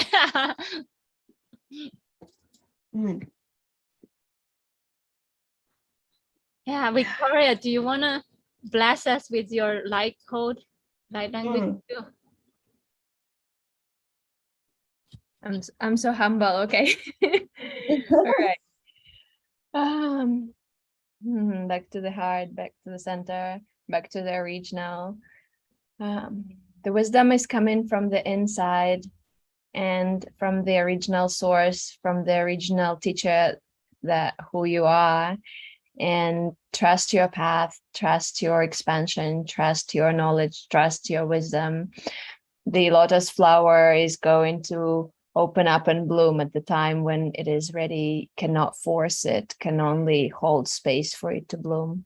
Shambura katalapu katachata turakanta shahura katata yakurachata rakuba andu rakayahu padachata raku padachata shahunta raku yalara padachata tuka aya purakatachata shumbara hayakura katachata shumbara katayatu shumbara hayakura katanda lara puyata harukamba ambura kataya hura katanda lara puyaha anduha jatara ayara puhabwa.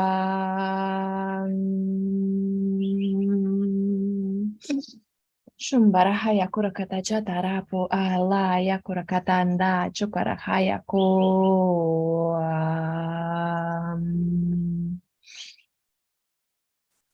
Thank you.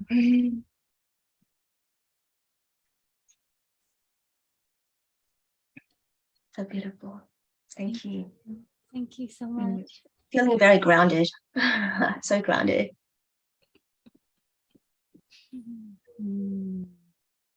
I think I wanted to show Daisy this before this is, and then we'll go to the transmission. Can everybody see this? Yeah, that's so beautiful. So this is the one that I saw when you were describing about your universal heart. Yeah. Yeah. Well, what I saw now as elegant as your light call is so beautiful. I can feel the sound. Oh, kind of like the sound Maria talked about, the gong. When we hit the gong, I can feel like my body is vibrating when I see your light call. Like that. All right, we'll have more light code coming up, but now we're going to go into transmission, so you can sit up or lie down, and it's 14 minutes. Get yourself ready.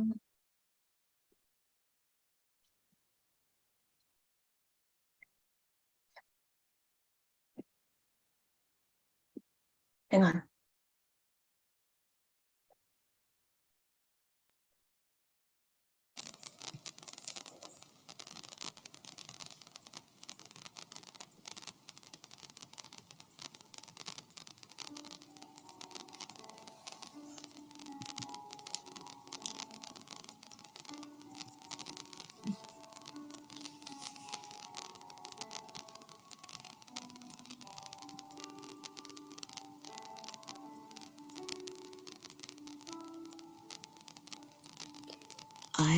just finished journaling a goddess of compassion, and I would love to share with you what did I write.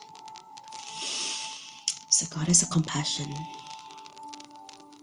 has come and mentor me since last month, and from July, early July, and I remember that goddess of compassion was my very first goddess that showed up and mentor with me to awaken my compassion heart. And this she came and visit again. So I'm just gonna share a few things in my journal, and hopefully that you can find resonate and also find some nuggets in there as well. So goddess of compassion, there's the forgiveness, unconditional love, realization, empathy, acceptance, and the invocation or affirmation for goddess of compassion is I recognize and I see it. Starting here, I would like to bring into the word forgiveness, and perhaps also compassion and unconditional love or pure love, and also realization as well. It's all inclusive. So forgiveness is a practice. It's a practice that is an opener of the way. It's the way to free the stuck energies. So if you feel life seems stagnant or blocked in some way, notice what your present experience or situation that you have judged, and where you have contracted your energy and life force. Whatever the pain of that contraction has lodged in your body, release it. Love expands, fear contracts. And ask yourself, are you still attached to the suffering?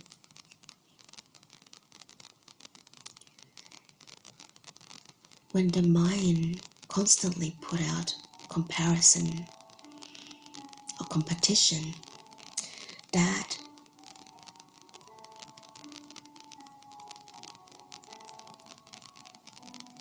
and also you are not enough, or I am not enough of something or the other,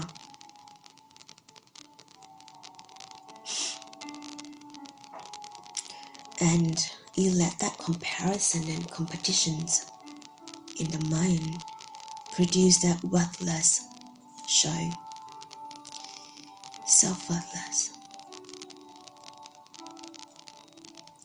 They are truly the servant of suffering in the mind. You are the managing director, MD, I call it in that term, because you are the director of your own mind that make conscious decisions for your growth. Soften and release that hardened defenses surrounding the tender heart of your wounded inner child or inner mother or inner father. What is it that needs to be released, that the prisoner in you is holding on to? your heart can be a peaceful place, because you are making choices in this moment not to get caught on the emotionally reactive thoughts, and your mind made conditioned to love, conditions to try to make love comes or stay.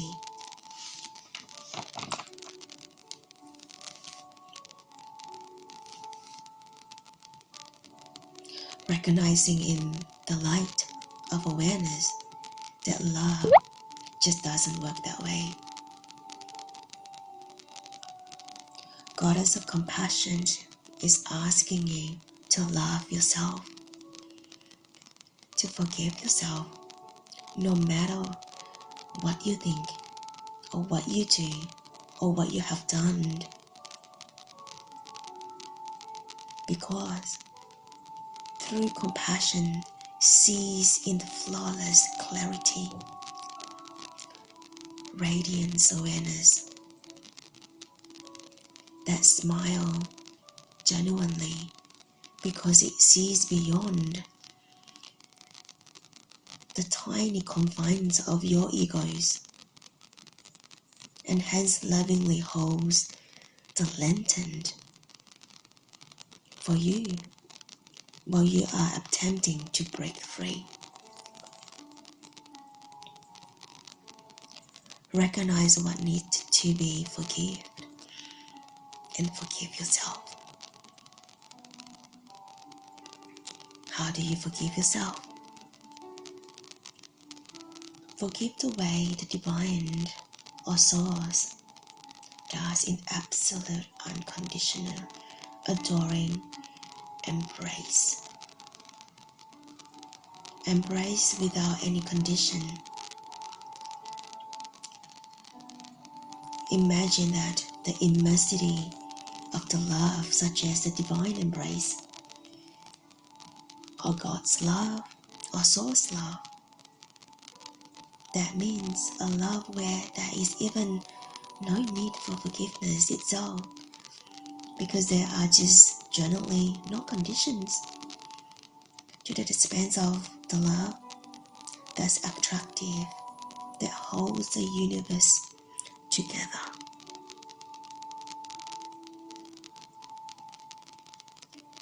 Forgiveness is becoming the radiance of release,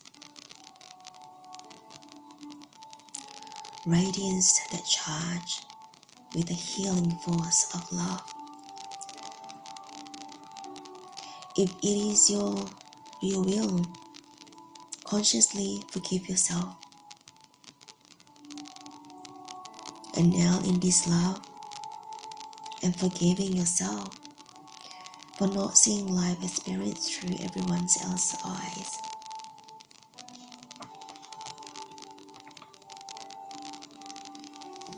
What is true compassion? I question myself. It means that you can step into the other positions and really empathically feel it from their view of the hologram. Take your time. Trust me. It will be worth the effort when you genuinely and honestly forgive. It is also to ask you to have compassion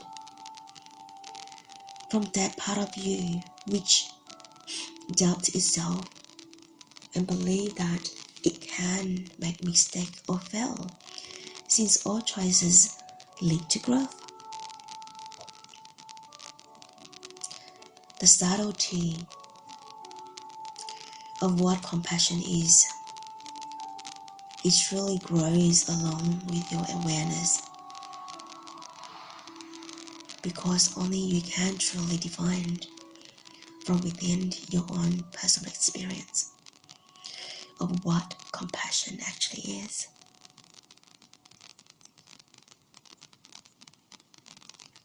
what has to change within you and in you immediately, immediate reality, for there to be actually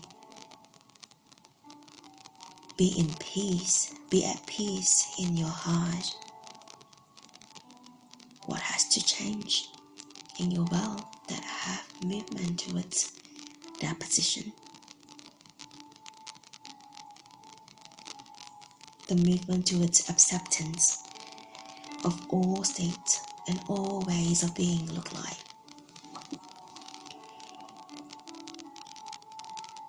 This means allowing everything, even the things, your mood or your woundings or your belief system or your unconditionally may not be as yet accept all behaviors. It means as well you don't close your heart to someone because of their behavior, or at least in compassion for the self. You open your heart as soon as you are able to.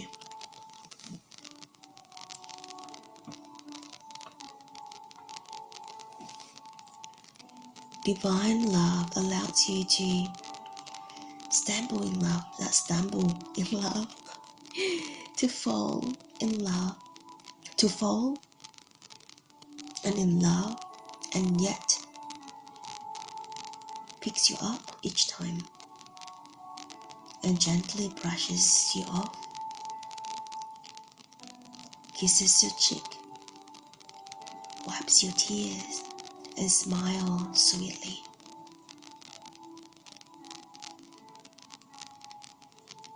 The goddess of compassion asks you to see the different phase of compassion, such as saying no to a non-supportive relationship rather than not anymore. Hold through compassion for the self. It is that compassion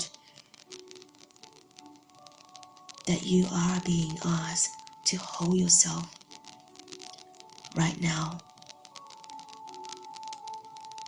To love yourself just the way you are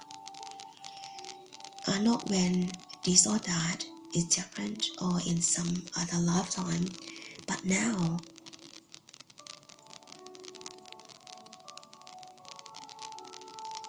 To fully recognize a thing naturally seeds the new.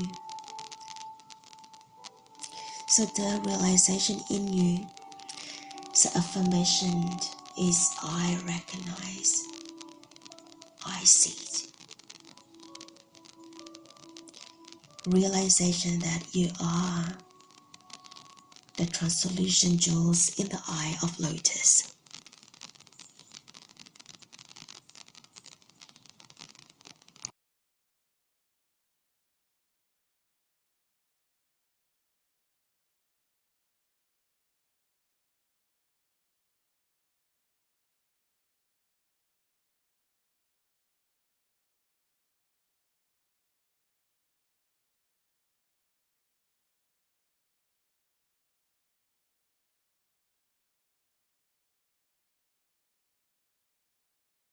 Thank you so much for receiving me.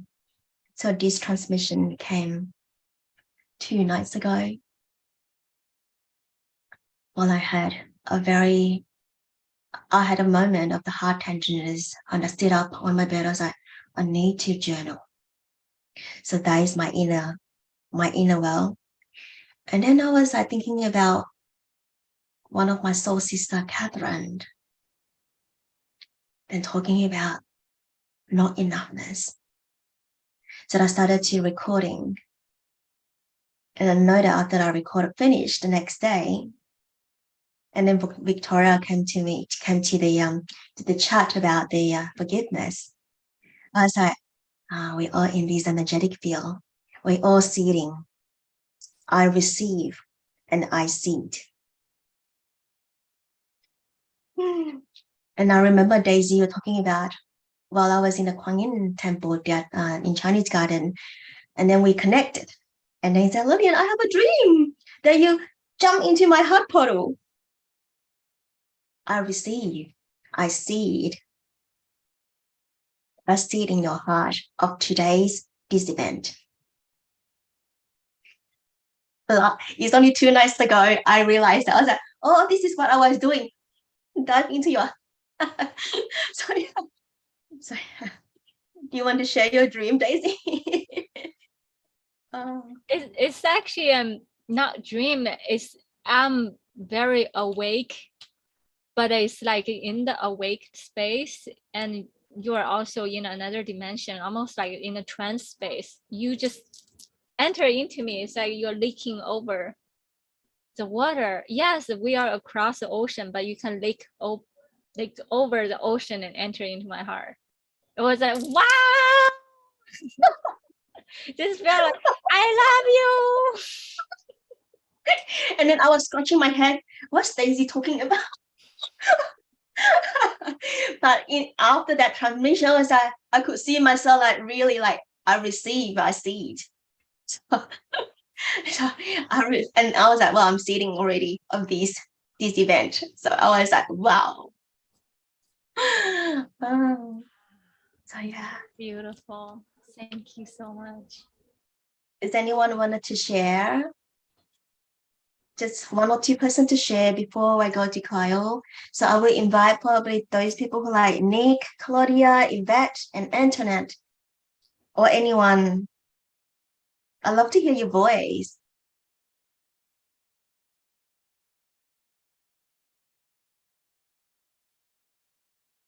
Anyone?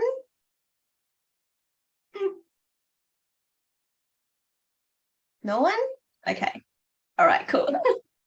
So next we do have Kyle. I think Maria wanna share. I saw her. Oh, Maria? Awesome. Oh, okay.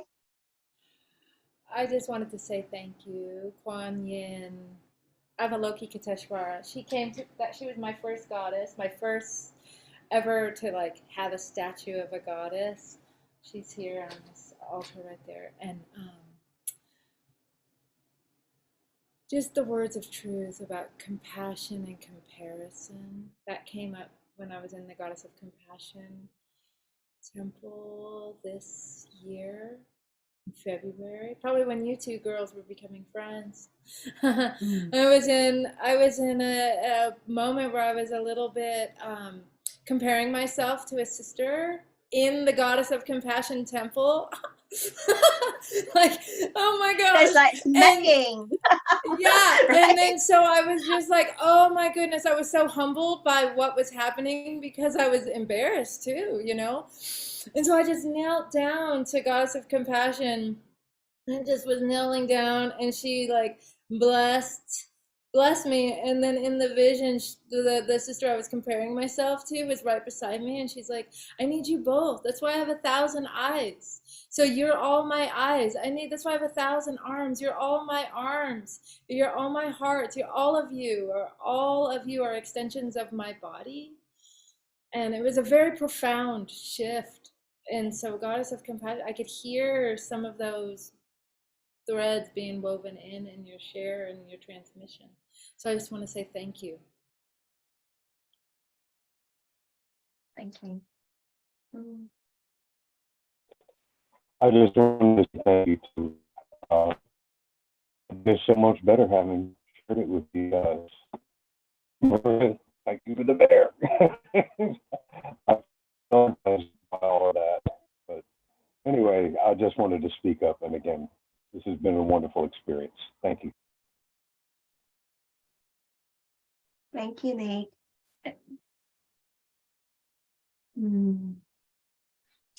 Yeah. Thank you, Maria, for bringing up the Southern Eye Kuan Yin, because that's the message of Kuan Yin, is that she's aware of our suffering and she's everywhere. She can hear our prayer. Yeah, thank you. And she's ready to bring and pouring this healing water to heal us. and this abundance of healing is already inside of us. This is actually something I want to mention earlier about the dragon guarding the world tree. Legend was saying the hundred-eyed dragon. So the dragon has many eyes, just like the Guan Yin, right? There's another legend of the Guan Yin actually riding on top of the dragon. There's so much like can all link in together. Yeah, thank you so much.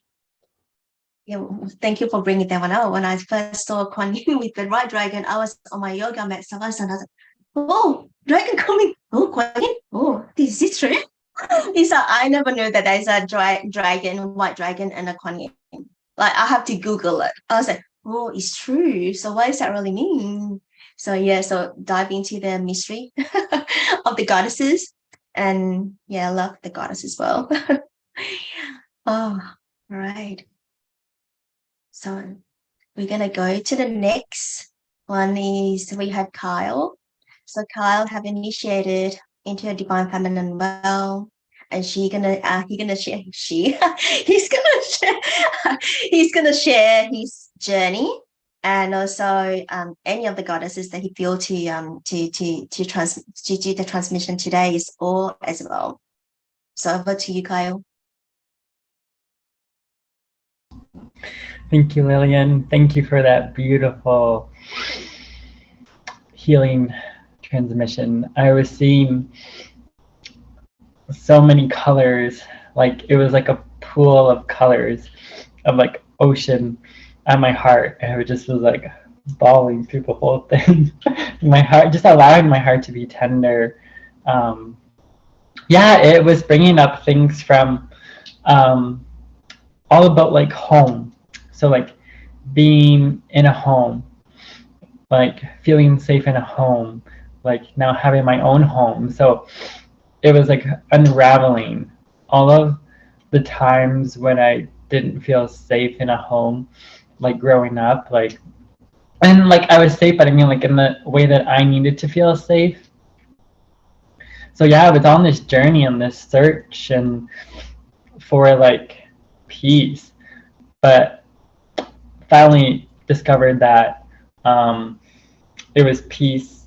Peace is always within, but this definitely dovetails into like my experience and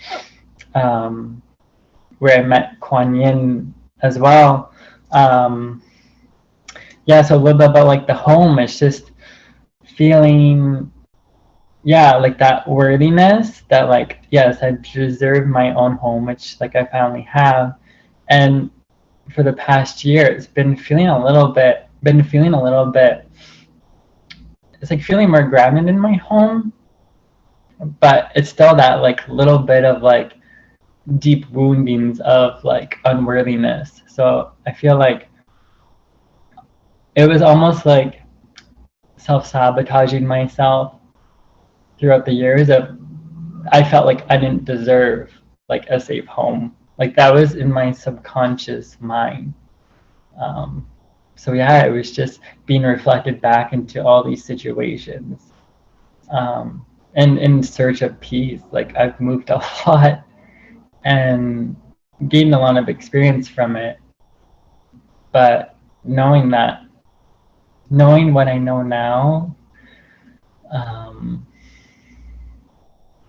yeah, it's, well, now I'm able to move forward, and I think move forward at even greater acceleration now. I think today has been so powerful with all of you and all of your sharings and medicines and experiences. But it just like hit me today with the transmission of like, yeah, I deserve this home and to be like fully here and to like take up space in the world. So thank you. And when I first had my experience with Kuan Yin was when I moved to Calgary, and in Chinatown there was this statue of her.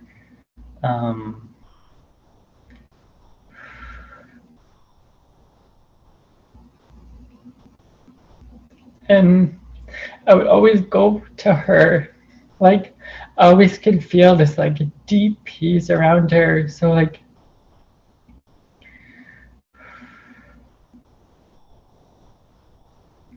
anything that I was like processing through or like trying to shift, just like in that moment when I was like around that statue, it was just like it was shifting. It was like something was happening, something was different. And like my heart always felt like lighter and lighter and lighter. At times it was hard to like be amongst that statue because it was just like so much vulnerability. But I just like allowed myself to just be, and knowing that like I was guided there all the time, and that now it's like it all makes sense of like the reality of like the life I'm living now. And there's like also a statue within like my hometown too that like I discovered like 5 years ago, and it was that same energy. It was like that remembrance. And there's like this dragon, like there's this temple in my city, and like the Kuan Yin's outside, and like these two statues have been like coming up in my awareness, and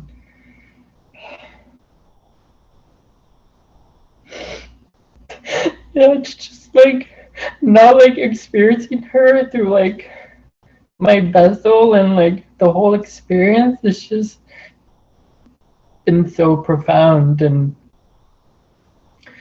through like beautiful meditations that I've been like journeying with Kuan Yin, and like with the lotuses, and it's just like so humbling. So yesterday I did a drawing of Kuan Yin.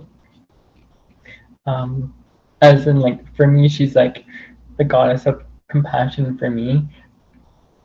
But yeah, there was just like so much tenderness and just like gentleness in her eyes, and just that like pure love,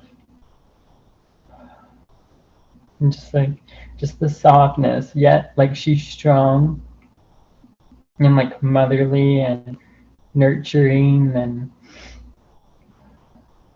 yeah, she has like no judgment. She just holds space.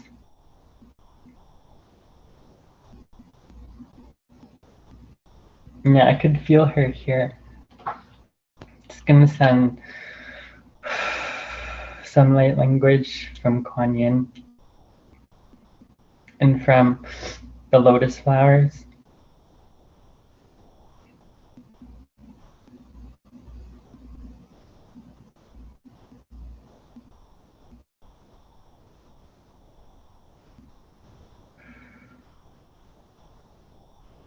Siya kia kia nasi anati si uni sani kana sianati si anakia kunu sati sana ina siya kiana.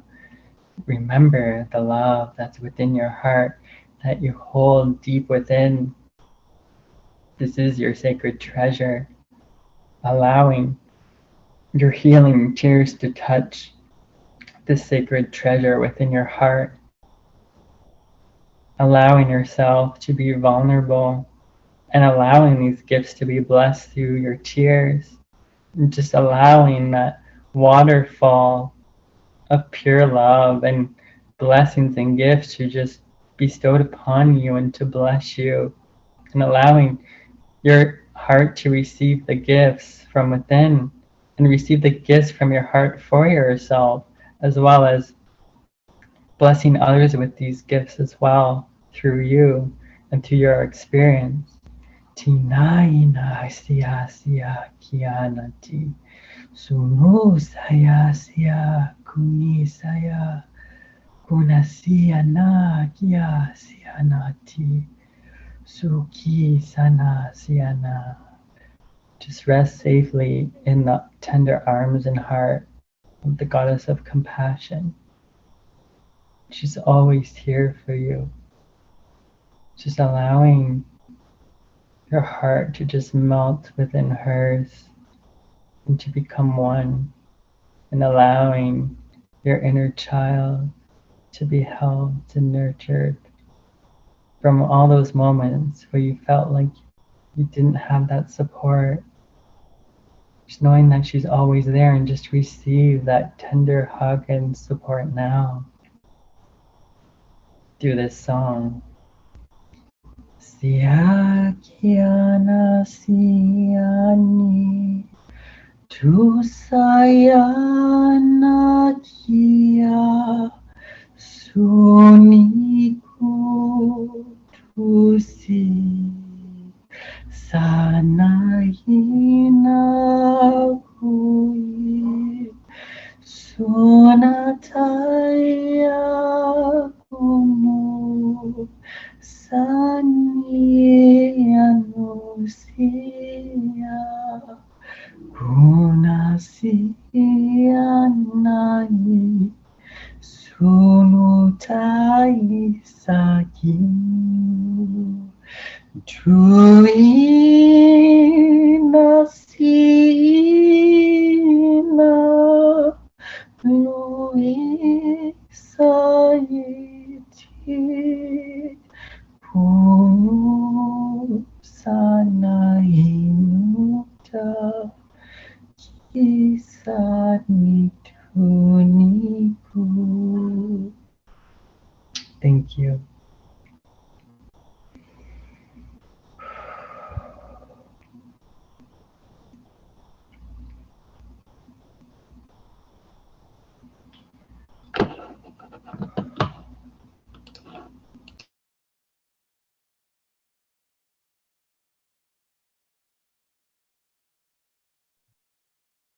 Thank you, Kyle.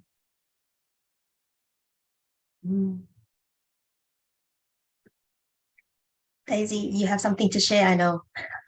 Oh yeah. What as Kyle was sharing, I just come to my attention. I totally forgot to mention why the whole point I talk about the world tree, because a lot of our reversal happen. It is our internal reverse happen.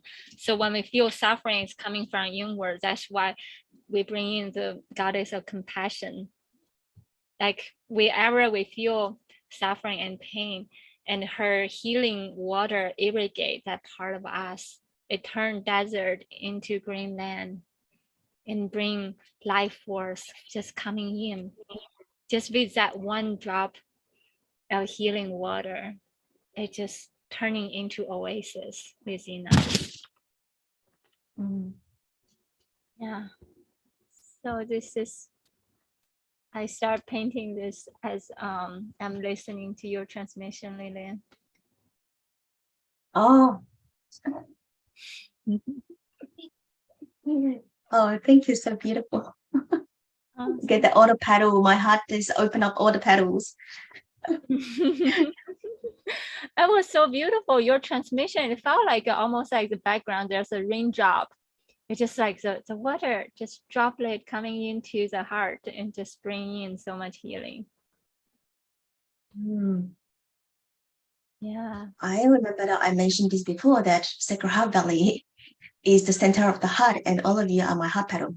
So that is the heart petal. There you go. That look like Sacred Heart Valley's the logo or the drawing that I draw.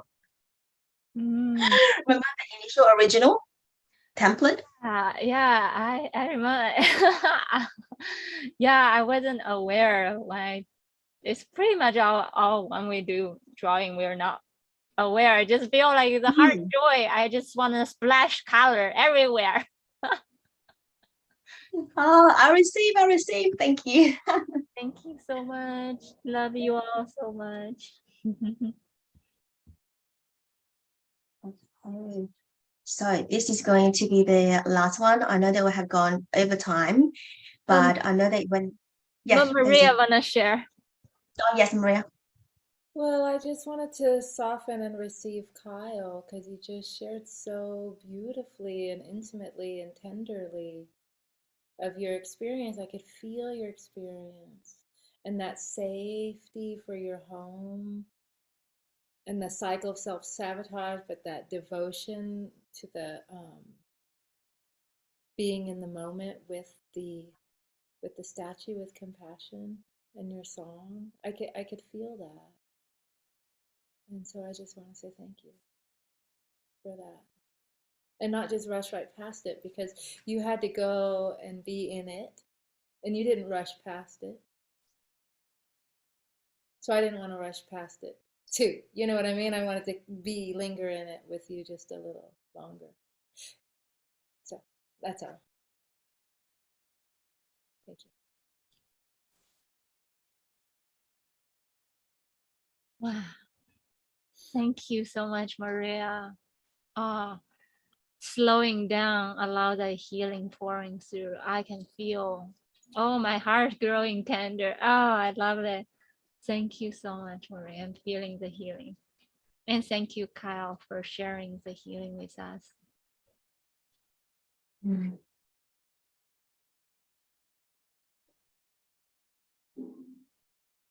Let me see.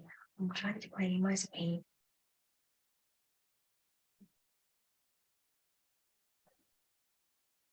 All right. How's everybody feeling? Still good? Okay, the next one is, which is the final things that we're going to do. Thank you for staying until now. But the last one is going to be very powerful. So Jen George, the guardians of the code, mentor, our sisters, our elders, our MDs. So she has sent a transmission that she recorded last year in May, and she hasn't shared to anyone else yet, but she wanted to share with us. So this is an open heart transmission. So you open heart and receive. So after we receive, I think it's about slightly less than 5 minutes. After we receive, we're going to go into quiet and stillness. And then if you feel called to have light language, or you wanted to draw, the light code's coming in, the light code is always coming in. And now you can anchor it, because you are receiving in your body. You anchor it on the paper. And then we will be receiving from you, or vice versa. So yes. All right. I'm going to share now.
Koyaki kinako kashi kinaki, ko daka anako ki kinaka. Hoki kiakoshi, kanaki, ko iki anako oraka takatina. Oyaki ishanako o kanaki kishakanaki. Koyaki takaragi, koi iaha atana ashako takata. Koya a takanako tiki, kiki kiakoshiko onako. Ushida ashikita, ashiki akuna atakana kiki. Kiaka aka kanaka shikiti, kiki kia, kiki nakaka kotako kokoshikia. Ushikita ashiki kikitako. Korakiki ikiato onoga. Karakiki kita karakashikanaka ko karakiki neki. Ki ikiaka kanako, kasha kanaka karakiki kikiaki. Kopi. Kiki ako ko anaki kiki a hashi iki ishi iki ata o korakana kiki naki kia asho kanaku ko aiki atu ko ishi inaki iki naki fushiki ira ko tana kia oko kanaku ko shiki inaki kinaku ki naki ki ishana ko iki nako fushi ira atana koko ya. Kia atana koko oshiki kikinaku. Oshiki kikinaku. Hasa koko kataka. Hayuka yute. Hui iha. Hoki ia ana ai o anako kokanaki. Kishi inako oraka anakia.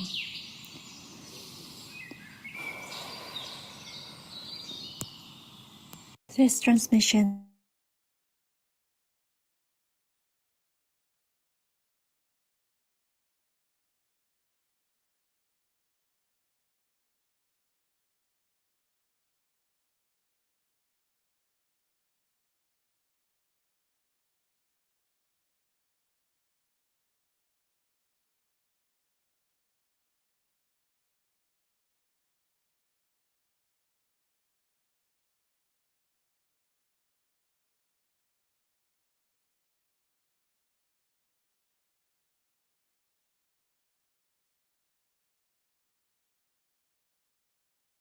I wanted to share with you after this Jen transmission. She asked me to share this to you. I will put this on the screen while you can do anchor some quotes, what you will see from this transmission.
Who needs more time?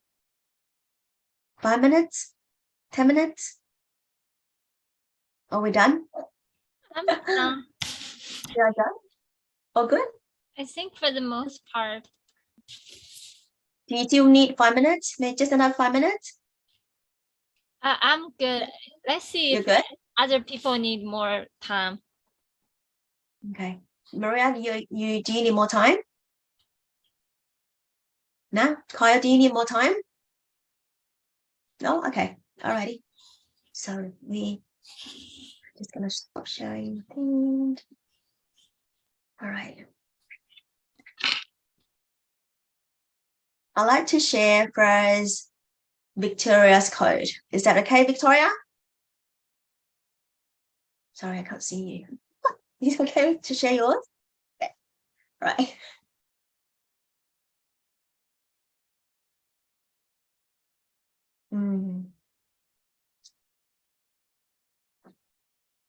Apparently, it happened to have like 9 layers of the code, and if you zoom it in, there is like a little lotus jewel in the middle.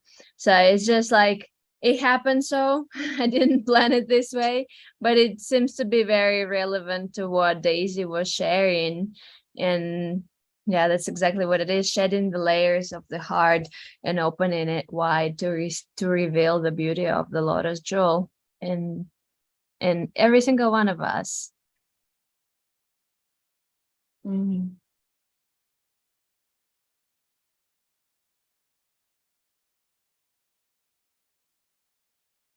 Receive it, love, Victoria. Thank you.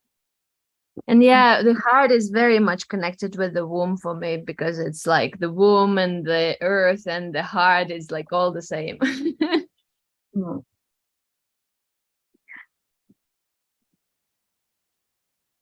Anyone, just you can open up and just unmute yourself and share, because this is a open field, and I normally will invite everybody to unmute and share with the flow, because when you actually, this is my theory, okay, if you mute it, it's not going to be flow in, flow out. So, yeah.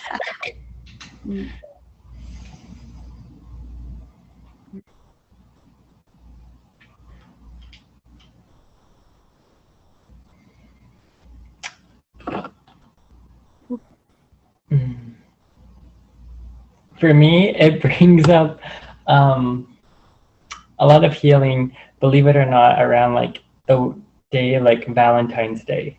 Like all of those years of like, oh, maybe this is the year, maybe this is the year, maybe this is the year, maybe this is the year. It's like shedding all of those like years of like being so hopeful. Like, I mean, and I'm reframing that as in being having my heart open so wide and just being that dreamer and that like believer. And this is confirmation, this sacred drawing, Victoria, of just, yeah, like never to give up on love. And that it's just like reframing, create a new reference for me. It's basically bringing in from all those years, like that repair, the restoration, the harmony, like completing the puzzle, like completing the masterpiece, putting everything back to life and in alignment. So thank you very much. Well received, with great appreciation. Thank you, Kyle. But can I comment a little bit, just like finish it up from your receiving what you just mentioned? My feeling is like when we're single, we want to be coupled, and this is kind of like a matrix programming. But when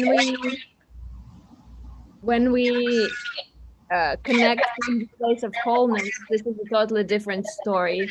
And I truly want people to start connecting from the place of wholeness rather than, filling up the emptiness.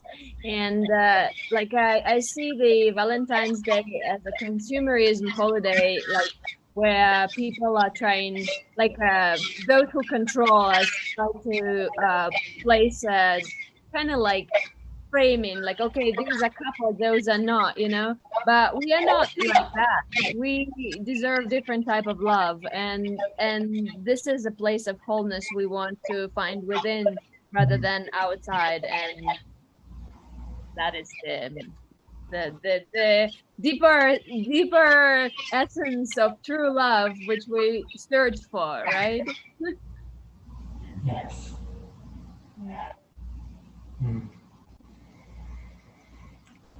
Mm.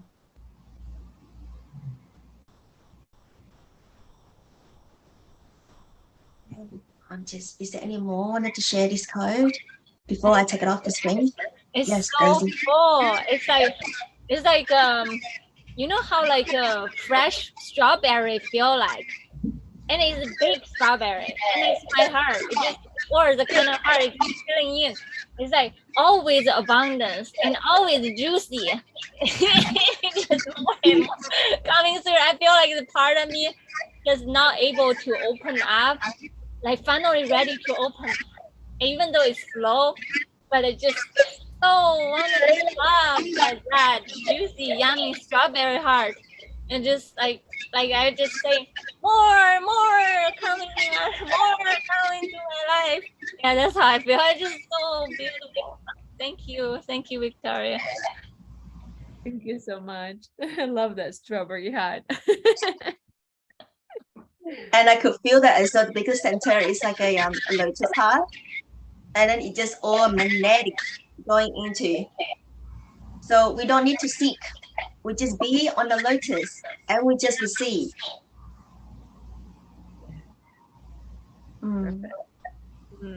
Reminds me of grandmother's garden, which had, like, you know, the strawberries, which are not the big ones but the small ones, and she would collect them and pick them up with so much love, and then give you the bucket with it, and it would be like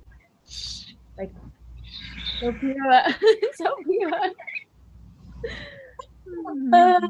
So beautiful. Oh, I know those wild strawberries. They're so juicy. Even like tiny ones, they just hold so much sweetness and a wild nature. So much. In Russian language, we have different words for the strawberry and for that. We call it zemlyanika. This one is klubnika, that one is zemlyanika. It's like a different berry. But yeah, some people cultivate it also. So it's like, ooh, what I remember from childhood. Such a beautiful memory. Thank you so much for bringing it up.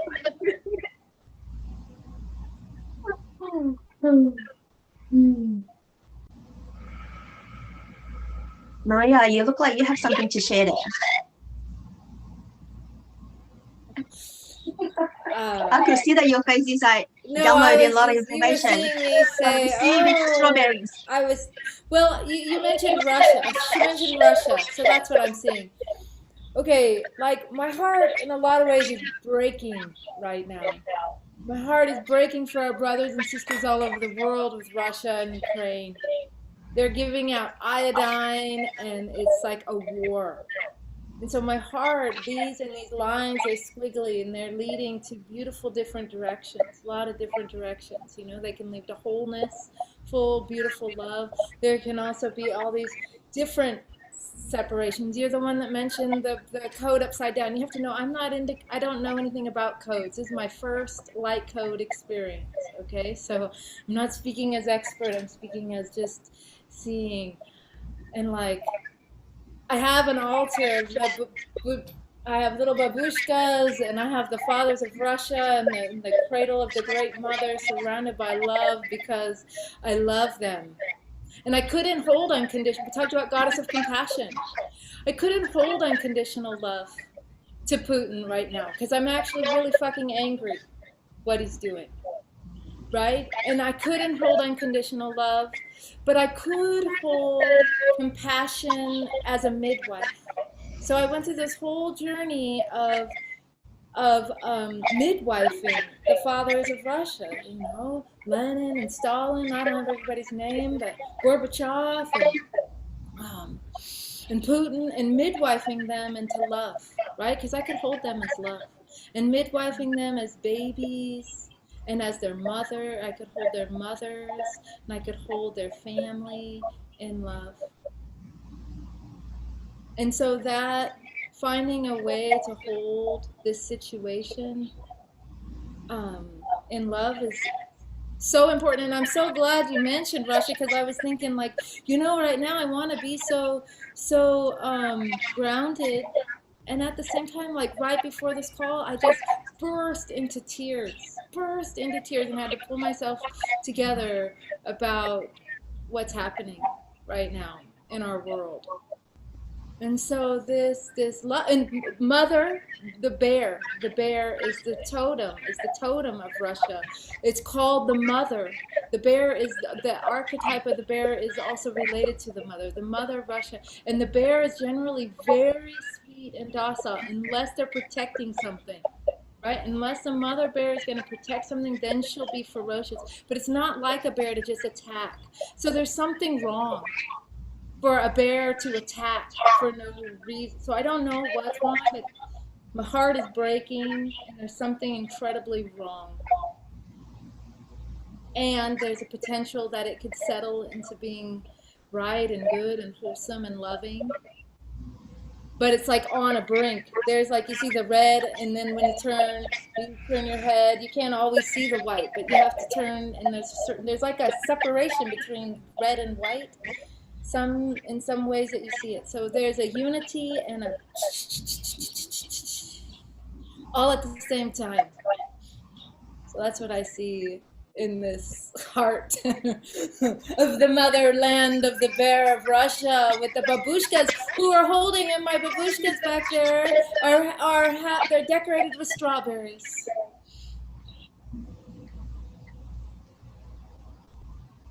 So I didn't know I was going to see all that in that picture until that moment. But You've been activated, Maria. I've been activated. Yeah. My heart is breaking open.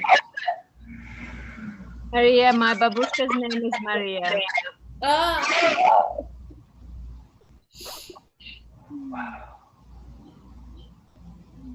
So how did my reflection land with you?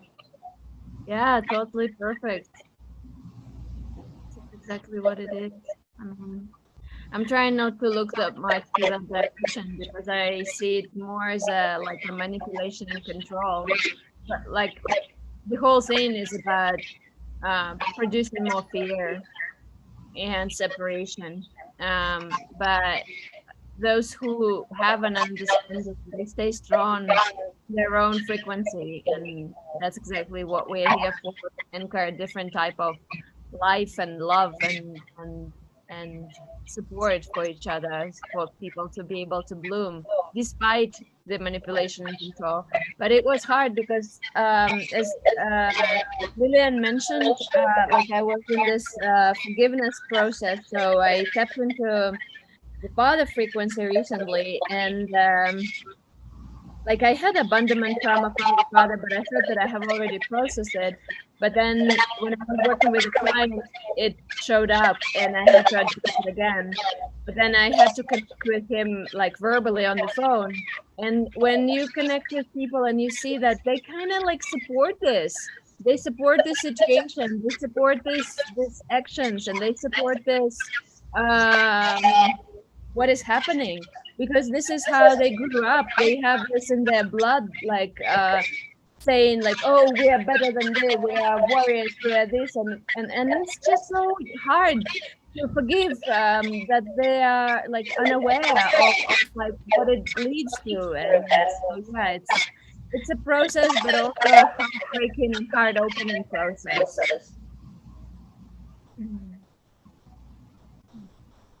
Thank you for receiving. Thank you. It has run deep. Thank you. So Maria, first time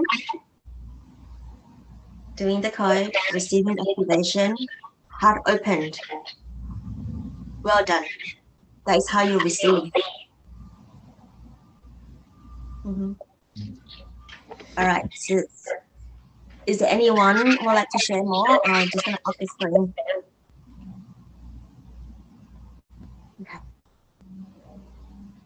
So I would like to Daisy. Probably everyone here first. So I'm gonna ping. There you go. Oh.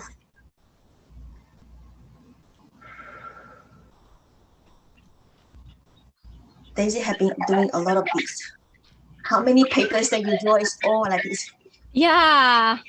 Last week.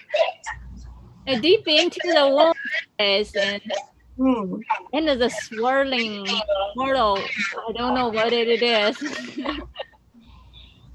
Yes, I'm hearing the echo as well. Yeah, where is it coming from? Is it better?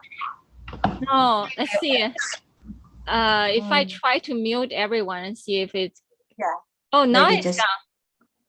yeah. Oh yeah, maybe it's just interference of all the connection, I think. All right, then so you just unmute yourself when you wanted to share them.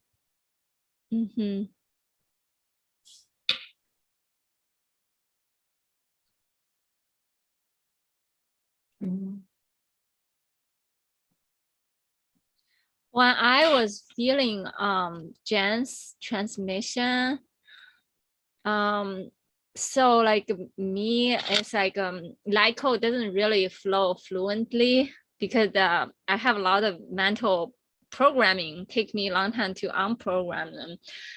But with that light code she transmitted with all the birds singing, I got lost. I feel like I don't understand Jen, but I suddenly understand the bird. And then I balance through the bird, I understand her.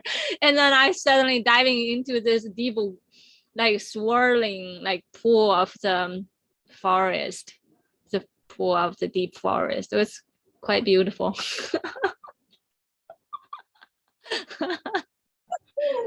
Oh, beautiful. Thank you so much. Anyone wanted to share the experience or what you received? Go. Daisy, no judgment. I'm just holding the codes, okay? Just listen deeply. When you mentioned like I have difficult like mental la la la la, and I'm like Fibonacci, remove Fibonacci. Oh yeah. Delete. Yeah, it's my like experience. Fibonacci is a strong code. We've been like anchoring it in our system for so long, and it's kind of like it turns out to be a reverse one also. Like and you I don't know if you saw, like I had this drawing of emerald heart and I put the Fibonacci on top of it, and my experience was like that it's kind of like a limiting frame, and as soon as we release it we will open up in a different like magical dance and way, but it's still like it is in the system and it's kind of like holding us like, okay, so this is like you go to the right, you go to the left, you go to here, you go to that, like it's kind of like this kind of feeling. So I am anxiously waiting for you to release that from your system. Yeah, it's all part of the dance. To me, my first spiritual awakening is kind of like realize our journey is an ongoing spiral, kind of like wait, you're breaking up, can you repeat? Oh, okay. So my first spiritual awakening is kind of like realize that what is the past of my life? It's just like a spiral dance, kind of like, and then I realized, oh, that's the DNA. Not. Oh, can you hear better now? Let me change the speaker. Is it better? No. You can hear me better? No? I can hear you really well, but I don't know other people. You are very clear to me. Okay, let me close few programs. Maybe it get better. Like my understanding of I see it just I don't know how to say it. Spiral dance is kind of like a dance, like a DNA. Yeah, just like DNA, like how it goes. And I see my life, oh, I am that DNA strand. I am just like how the universe it is. Even though I know back then, I know is there a certain direction I'm weaving at.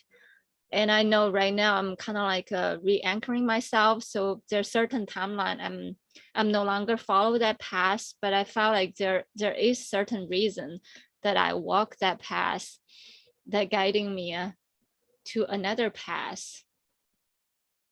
Yeah, I don't know how to explain. And it's just basically seeing certain pattern and then, oh, okay, knowing if I choose to do this moment, which direction I'm spiraling at. Yeah. Yeah, just more of seeing. Can we ask you to do the light language for this? Oh yeah, let's do a light language.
Thank you.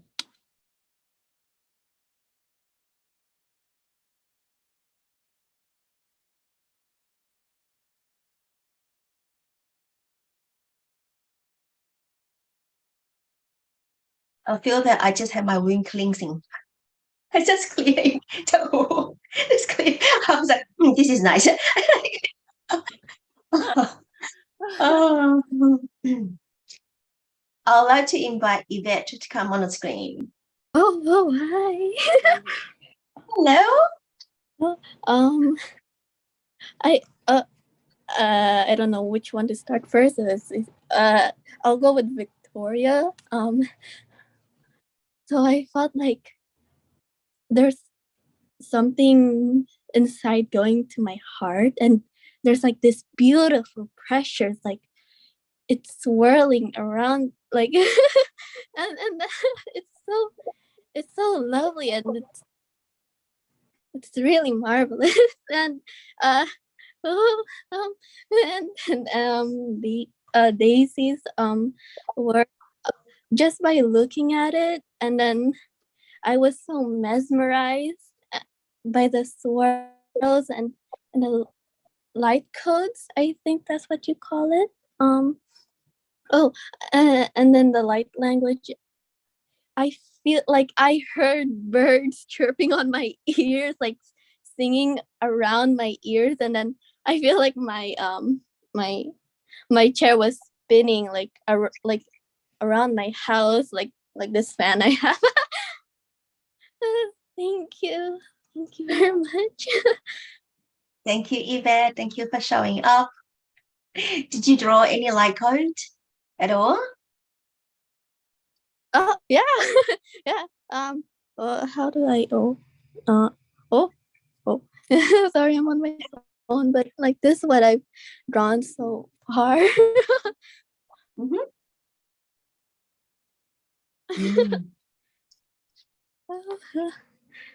Mm. um, I, the Do you have light the language? light. I feel that you have something coming up. Yeah, Yeah? I feel Mhm. the water Yep. from this is flowing. Yep.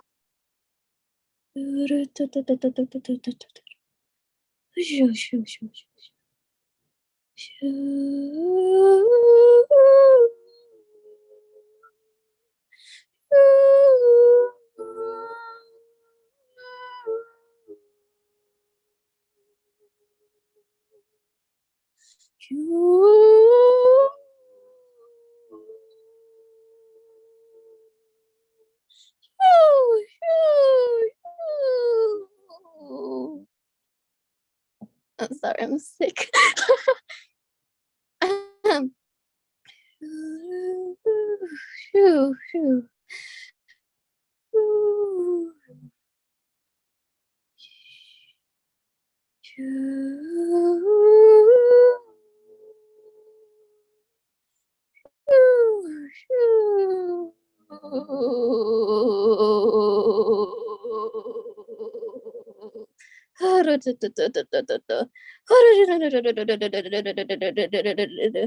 Shona eat kata kara hara hara hara hara shoo shoo shoo shoo shoo shoo shoo shoo shoo shoo shoo shoo shoo.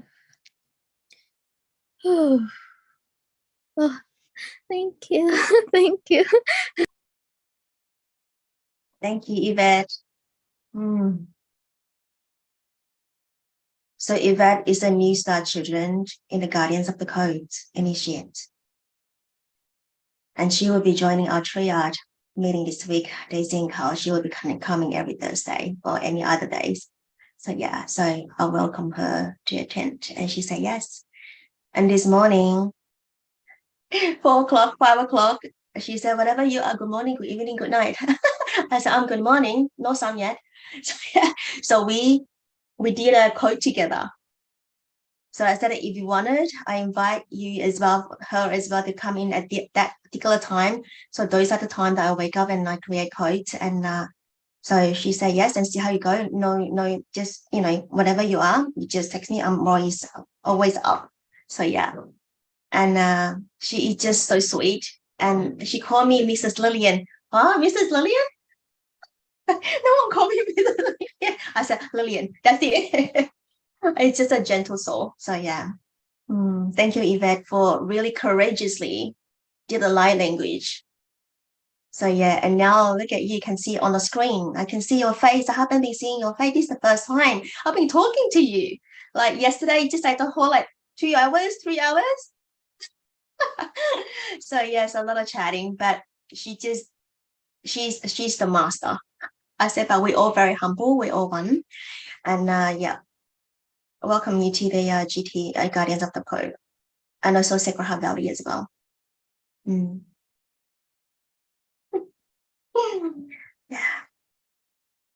All right. So anyone wanted to share what you received?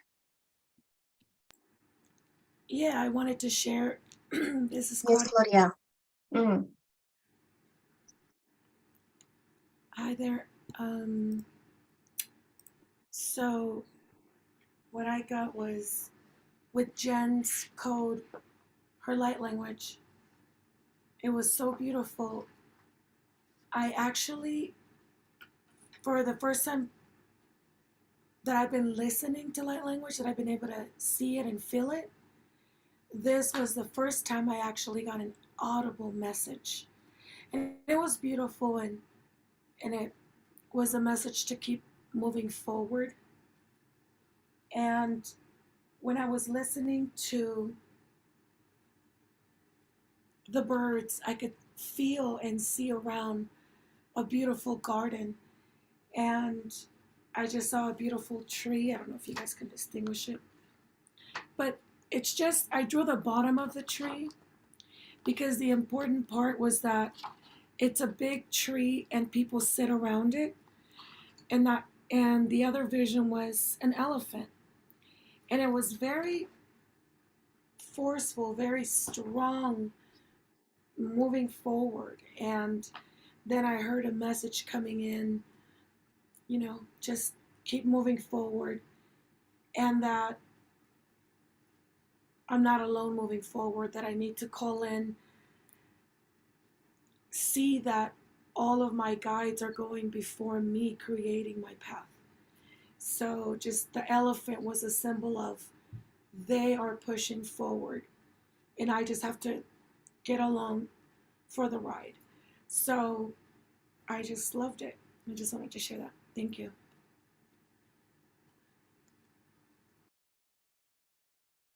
I also wanted to welcome Claudia to the September Guardians of the Coast Initiate. So happy that you joined as well. So we are all soul family. And who else wanted to share?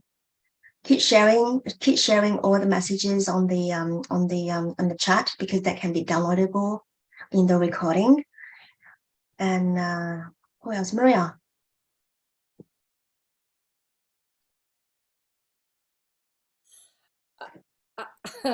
Okay, I'll do this. I'll play this game. The first one, your teacher's mentor. What I didn't. I guess I was just playing here, not necessarily light code, but I'll show you this. What I painted. It was like a combination. It was like a conversation. I could hear what I heard was a child and a grandmother talking back and forth. It was a child and a grandmother talking back and forth, and the innocence of the child and the reassurance of the grandmother, and the innocence and the reassurance, and that's what I heard from that. Daisy, I felt Daisy give birth. The next woman, Yvette. Oh, I felt her like shake off the sickness out of her. Like she had to start again a couple times to like clear the field so the sickness could get out. And then by the time she got to the end, I could feel the sickness kind of out of her. Yeah, I can hear the like, ooh, the codes. These codes are a lot less formed than what I drew, but this is a form, I suppose. I live in the world of form. And so, yeah. The one before that, it started off with lines, and then I was like, oh, I don't know, I want to do lines. Well, how about it? It was layers. Daisy was talking about layers of the womb, layers of the field, layers of whatever, layers. So I just continued with the theme of layers. That's remarkable, Maria. Wow. Remarkable. Very remarkable. And then look at this, the masterpiece right here. Blank. That's like go to the void. Yeah, this is the empty. Yeah. Full potential quantum field here. It's like the Qi just spread open, like so refreshing. And the Merkaba shape, I can also. Yeah. This is like a Merkaba shape. In the beginning of the 13 Moon Mystery School, I received 2 triangles, This year is the downward triangle and the upward triangle. It's in the Sri Yantra of Goddess of Compassion, but it's all throughout 13 Moon Mystery School, so that's probably why it showed up in this drawing today. Thank you. It's so beautiful. This is the first time I saw your painting. It's so beautiful. Yeah, well, because I have this book here and I haven't painted in it. This is the first picture. I was like, I'm gonna paint. And then, well, actually, that's not true. I did paint a picture the other day, which I can't find. It was an idea because I want to do a year-long Qi Gong course, and so I painted the seasons. Okay, these are my offerings. Nice. Nice. Thank you for sharing. You're welcome. I saw a rainbow heart like jumping. I was like with the unicorn. Oh, Yeah. Okay. Who's next? Oh, Kyle. Do you?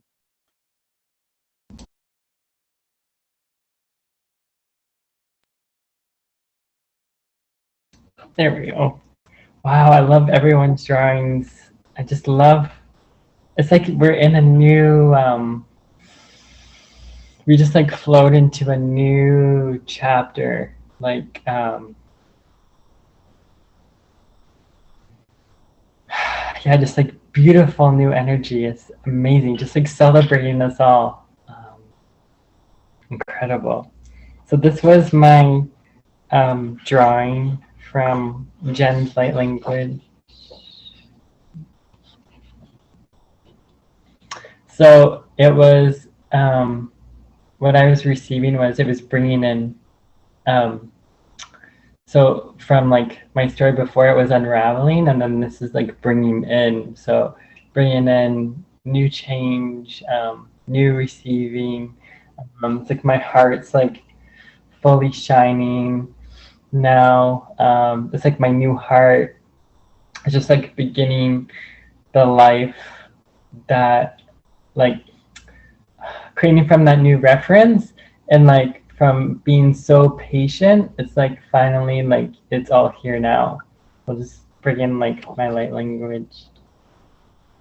Tisakia siana tisaki kaniana sia siana kisaki sanita tusaya kunakiana siana tisi kani kanaina suna siani kanaina suna siana isi tuniana iya siaki suni kanaina siananti sianakia suniana siananti sikanusaya sianati.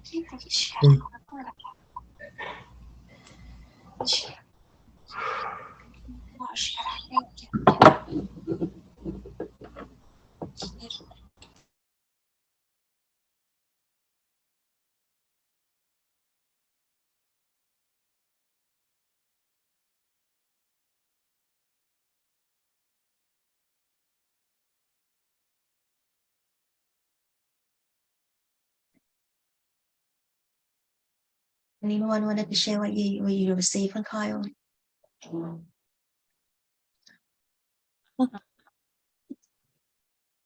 Oh, go ahead, Beth. I actually feel this lotus flower coming back again. It's like it's on my fingertips too. It was really nice. It's like I was touching the water and I could feel the water's energy from Kyle, and then it like went through my heart. It's so lovely and nice. Everything is refreshing. and and then there was like this plant too. Like this vinish plant. It's like a colorful plant, goldish colorful plant. It's like giving me this cold feeling on my body. Thank you, Kyle.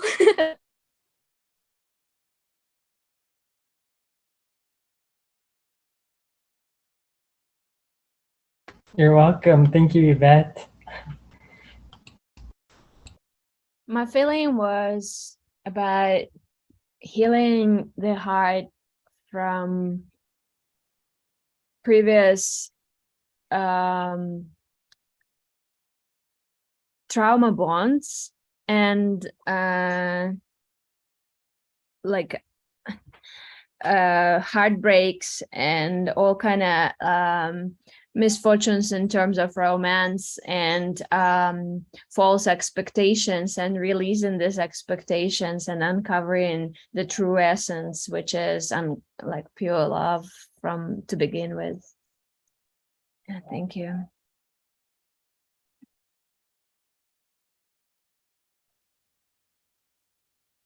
Thank you, Victoria. Lots of love. Appreciate you. Appreciate you all. Love you all. I feel like it opening up like it's kind of like your healing. It's like 360-degree angle. It vibrate, and I can feel which part of my heart is not open. I can feel the density of myself, which I usually don't always feel that part of my body. It's kind of like feel like, oh, it vibrate. I'm trying to push through. Like this part was very interesting. Yeah, I guess it's the subtle energy of the healing just all around. That's beautiful. You have amazing healing gift, Kyle. Thank you. Thank you, Daisy.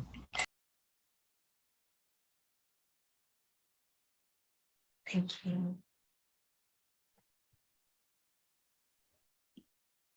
And Maria also texts, she said, Kyle, I could feel a tender love flowing from you.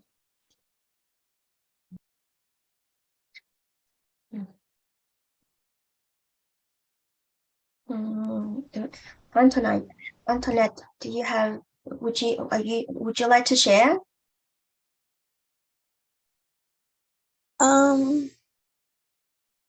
I felt like a sadness. I feel really emotional, like a sadness.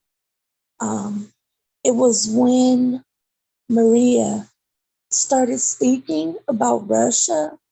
It just really like hit me, and then I looked at the image of the heart, and it just brought a sadness over me. And then I want to say, I think her name is Victoria. I'm sorry if I'm saying it wrong. And she was saying about relationships and love, and it just brought sadness over me, because it's like that is something that I want, but you're just scared to put yourself out there because you don't want to be hurt again. So I feel really emotional right now.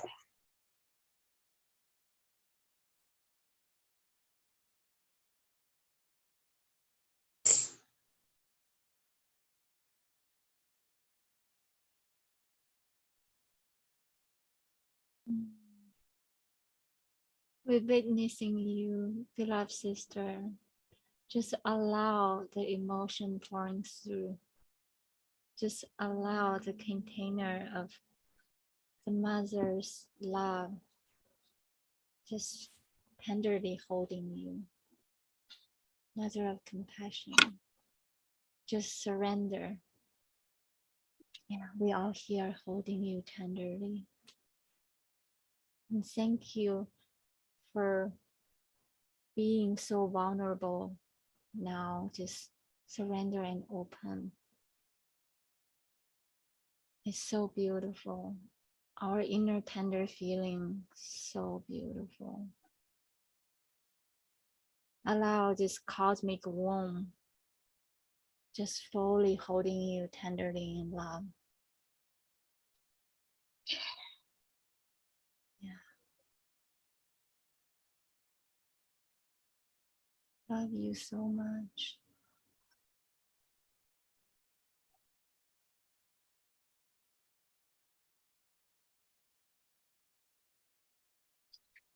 I feel called to speak about upper heart.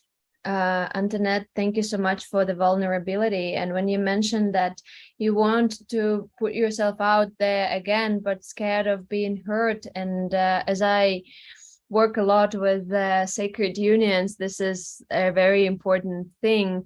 We have this upper heart, which is Timus, which is actually the center of happiness, let's call it this way. And for children, they have a big one. They are open for the world. They are joyful and happy. And for adults, it's like shrinking into a very small one. And we don't allow ourselves so much joy and inner like happiness as children, but like when we tap into light codes and light language, that's an opportunity to access the inner child, like directly, deeper level of that. And if we want to allow ourselves more joy, we need to learn how to unite the lower heart and the upper heart together, like as one again, and allow ourselves more happiness and joy. And like no matter, like everything is temporary, everything is going away, everything is like, yes, we will be hurt, but we are not attached. As in Lilian's transmission, it was so deep for me. Like, are we attached to the suffering? Is that the like something that produces in our mind, like we want the suffering, like unconsciously, or we can release that necessity and tap into happiness, like, oh, whatever happens, and like merge this upper heart and lower heart without any Like the bear. Yeah, I remember that I was also tapping on the heart. Like this is like in Jing, unconsciously. I just tap when we talk. It's sort of like release. I think so. It was actually did. So yeah. Yeah. It's supposed to be like whatever, like 8th chakra or whatever number chakra. Thymus is a gland, like happiness. We allow happiness, we allow joy, we allow freedom, we allow all of it, all of the nurturing things. Yay, we deserve more, but not the greedy way. Oh, so beautiful.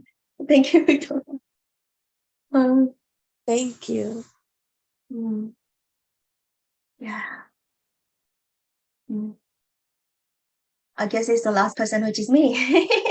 I'm just gonna share my code.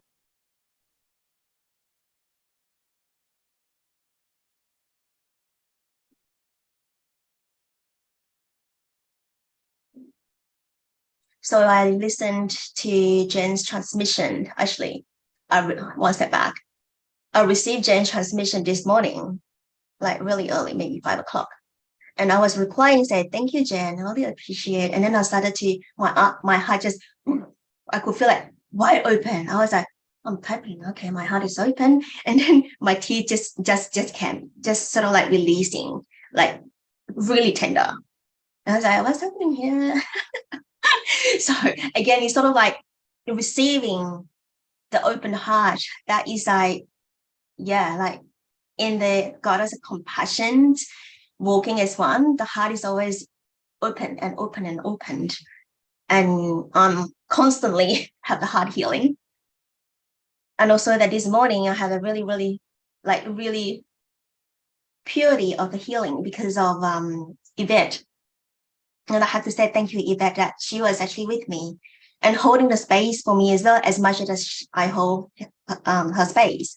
So this code just flowing.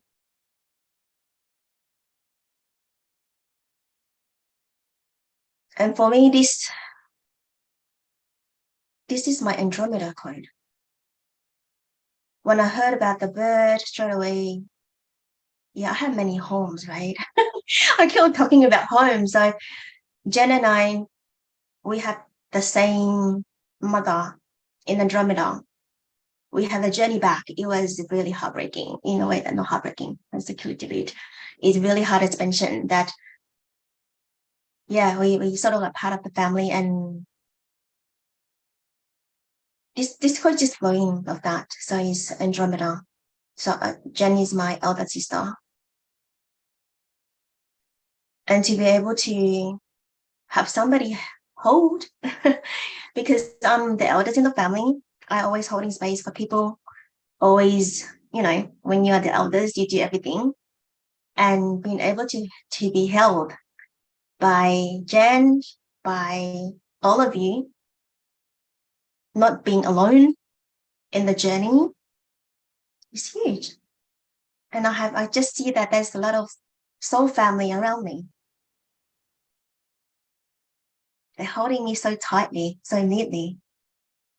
So my heart just expands. Just allow my heart to expand.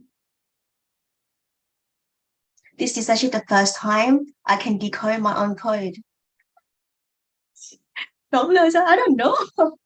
But from this morning, just receiving and sitting with such a purity of the soul, the event, and it was incredible.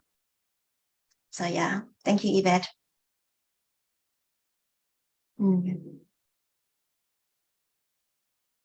Yeah, that is for me. You want to hear feedback, Lilian? Of course, always. I feel like for the first time I can read light language. For some reason, I just can recognize something. I mean, I can like feel visions, but this time I feel like I can read it or something. And I can also see you were in another lifetime, you dressed just like that. You see the layers, just like your dress, the bottom of your dress with that color, exactly the same color. I can see the flare of the dress. I can also see a page on your right side, a little bit behind, and her hair was like pulled up, like short hair, but pulled up, was very cute. And you turn around and talk to her. I can feel there's some kind of music playing on the background too. Like I can see the music note and feel the music. Yeah, this code is always, my code is always have music code in there. So I actually have shared, initially had actually shared the music more playlist. I mean, a song to Yvette. Yvette said, oh, this is like activated. I need to do this. I need to do that. Okay, let's do it together. This is how it started. So yeah. Oh, so you received that as well. There's something about your coat. I can feel the texture of the dress. It just feels so like I literally could just feel it that you are wearing in that lifetime. Or maybe, yeah, but it's just so potent. Thank you so much. So beautiful. The color so juicy. I mean, so yummy. Like chocolate, like color chocolate. Thank you. Thank you.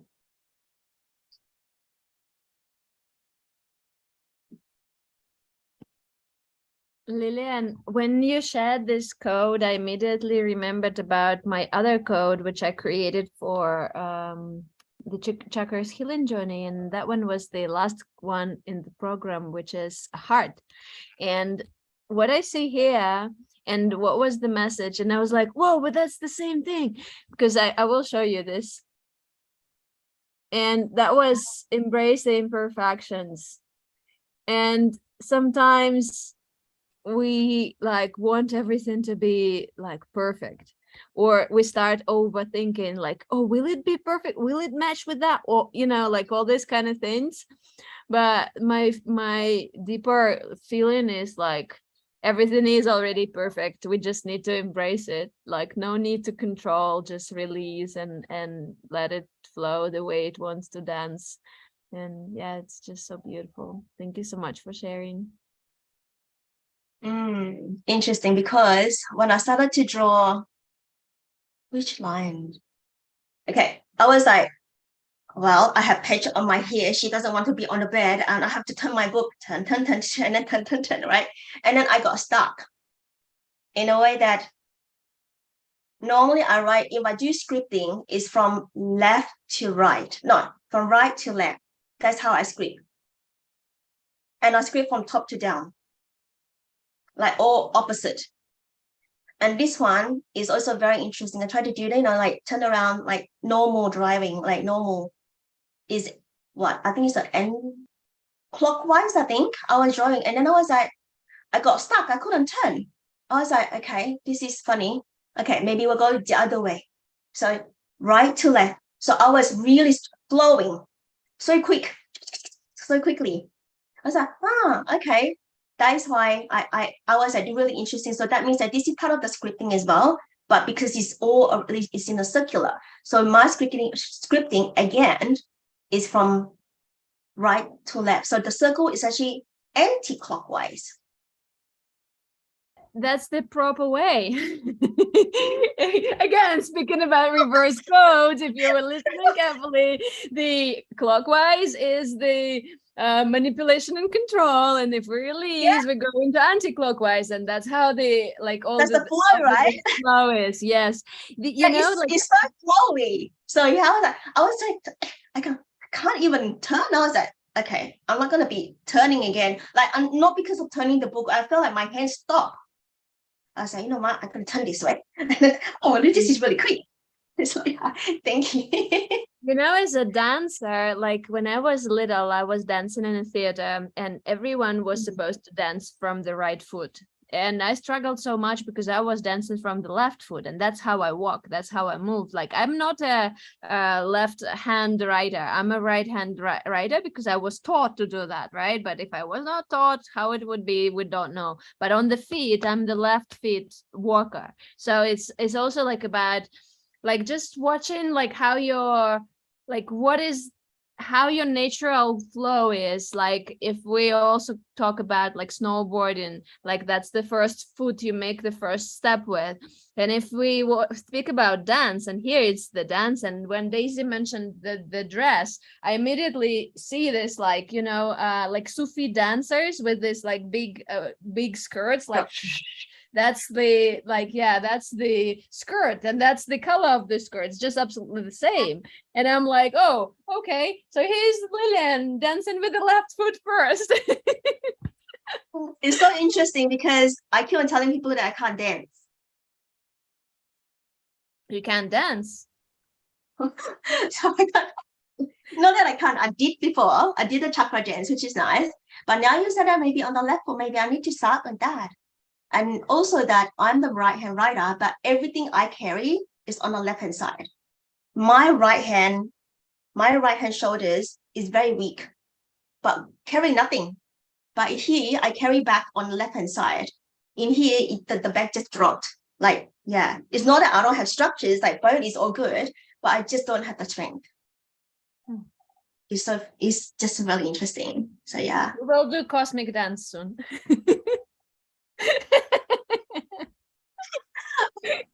I might maybe try on the left foot then, because again, like my hand and my feet can't coordinate, but I do really good body combat. So I'm the body combat people.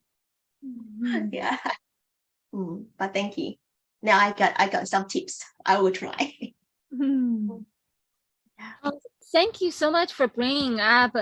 There's another concept I forgot to mention and prepare. It's about the 7 veil stance. The 7 what? 7 veil stance. So there's a different tradition. It's kind of like Yana, in Yana going to the underworld, she like laying down different layers. Just like we talk about enter the inner world, there are so many layers. We just laying all the layers down. And then that's the same tradition of honoring that, enter into that inner sacred journey and temple wave, just dancing out all the layers and conditioning, just dancing them out. Kind of like in the lineage of Mary Magdalene, like casting out 7 demons. It's just the layer. We just dancing it out. And there's so many dancing traditions in different religion. Like in Tibetan, they have the Chan dance, and there's so many in colors. And the same way when Victoria talked about the Sufi dancing, I think in a similar way, through the dancing motion, we cannot just lay down all the layers. Yeah. That's so cool. Thank you. Thank you so much.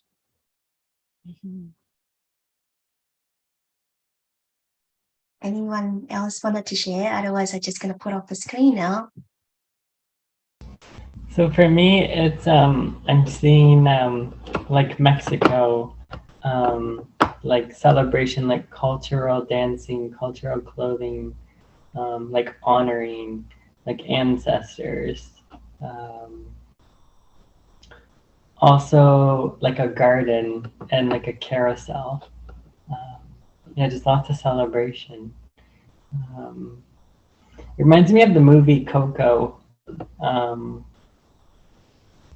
Yeah, it's just like so much color and celebration and honoring and honoring the cycles, like the cycles of life and like the circle of life and all of that and the seasons and everything that life offers. Beautiful. Well done.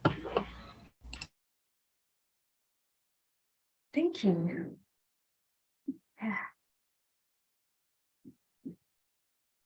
I think Maria has something to say. You know, Lilian, I might be repeating because I've heard other people say it. So That's okay.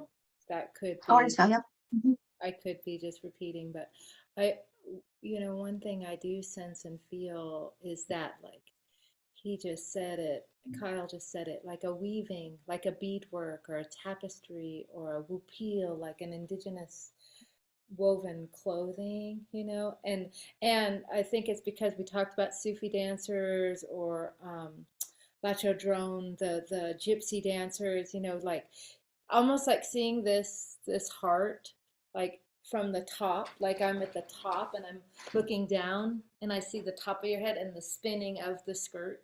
It does look like a gold record too. I helped some families give birth. I don't know why I'm telling you this, but downstairs in their house there was this room filled with gold records. This guy must have, he didn't tell me a story, but he had a bunch of gold records. So it kind of reminds me of that. And I can see, like I'm saying this, like a top spinning. And then we talked about goddess of compassion and comparison. So I thought, oh, look, she's doing layers too. And so there was a little bit of me that was like, oh, look, I made layers. She did layers. Oh, okay. And so there was a little I don't know, like there's structure here. I see structure. And so it's like rings of a tree or vibrational. There's structure and form.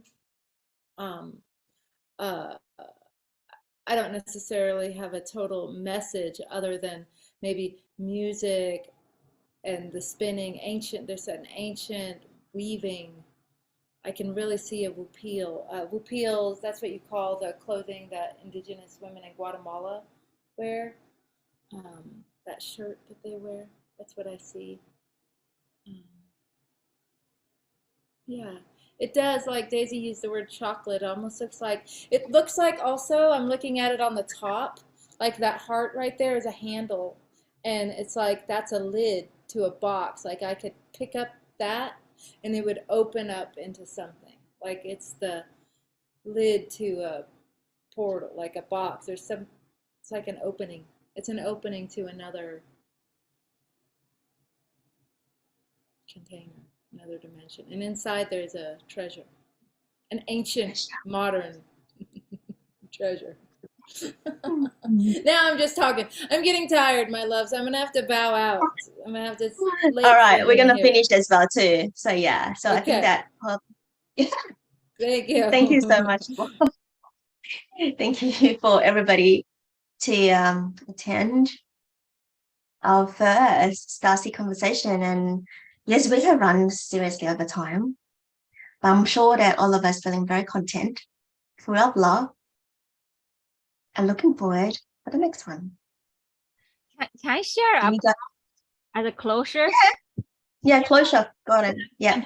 So much of the mother tree wisdom. And so let's just tap into this wisdom. One hand at our upper heart, one hand as lower heart, just like Victoria talking about. And then we're feeling into this pulsation traveling along our spine, all the way to the tip of the spine, going downward. And 1 feet, 10 feet, 100 feet, 100 miles, go deeper and deeper and deeper until we reach the ancient mother's heartbeat. One heart, one heartbeat. And here goes my poem.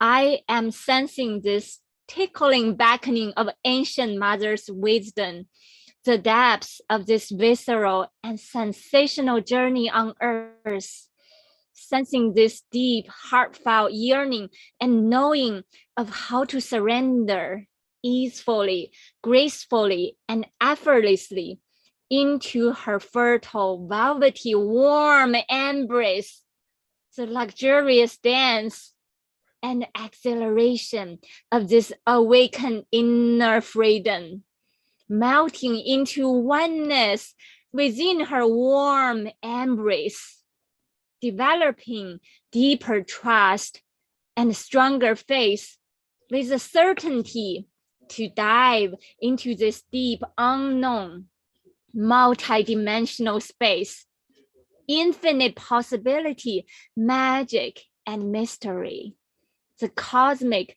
kaleidoscope of her dancing beauty and unfurling oceanic love.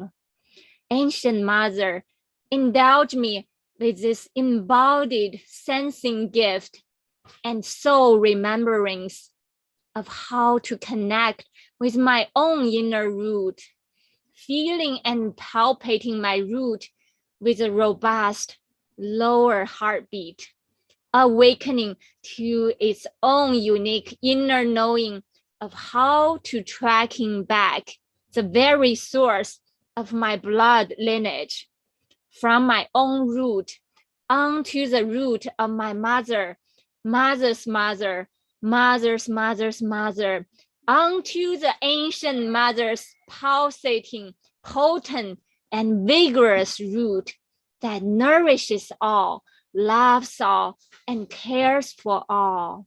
One root, one heart, one heartbeat, and one love. Like a droplet of water returning back to ocean, me remembering how to surrender and returning back home.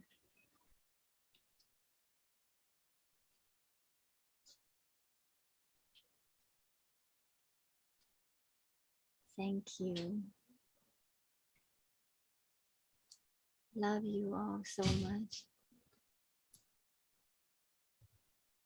Thank you, everybody, for attending. And the circle is not closed. But a beautiful poem, Daisy. Always, always. I love everybody. Love We're bringing you. that to close now. Thank you. Namaste. Thank you. Namaste. Good night. Bye.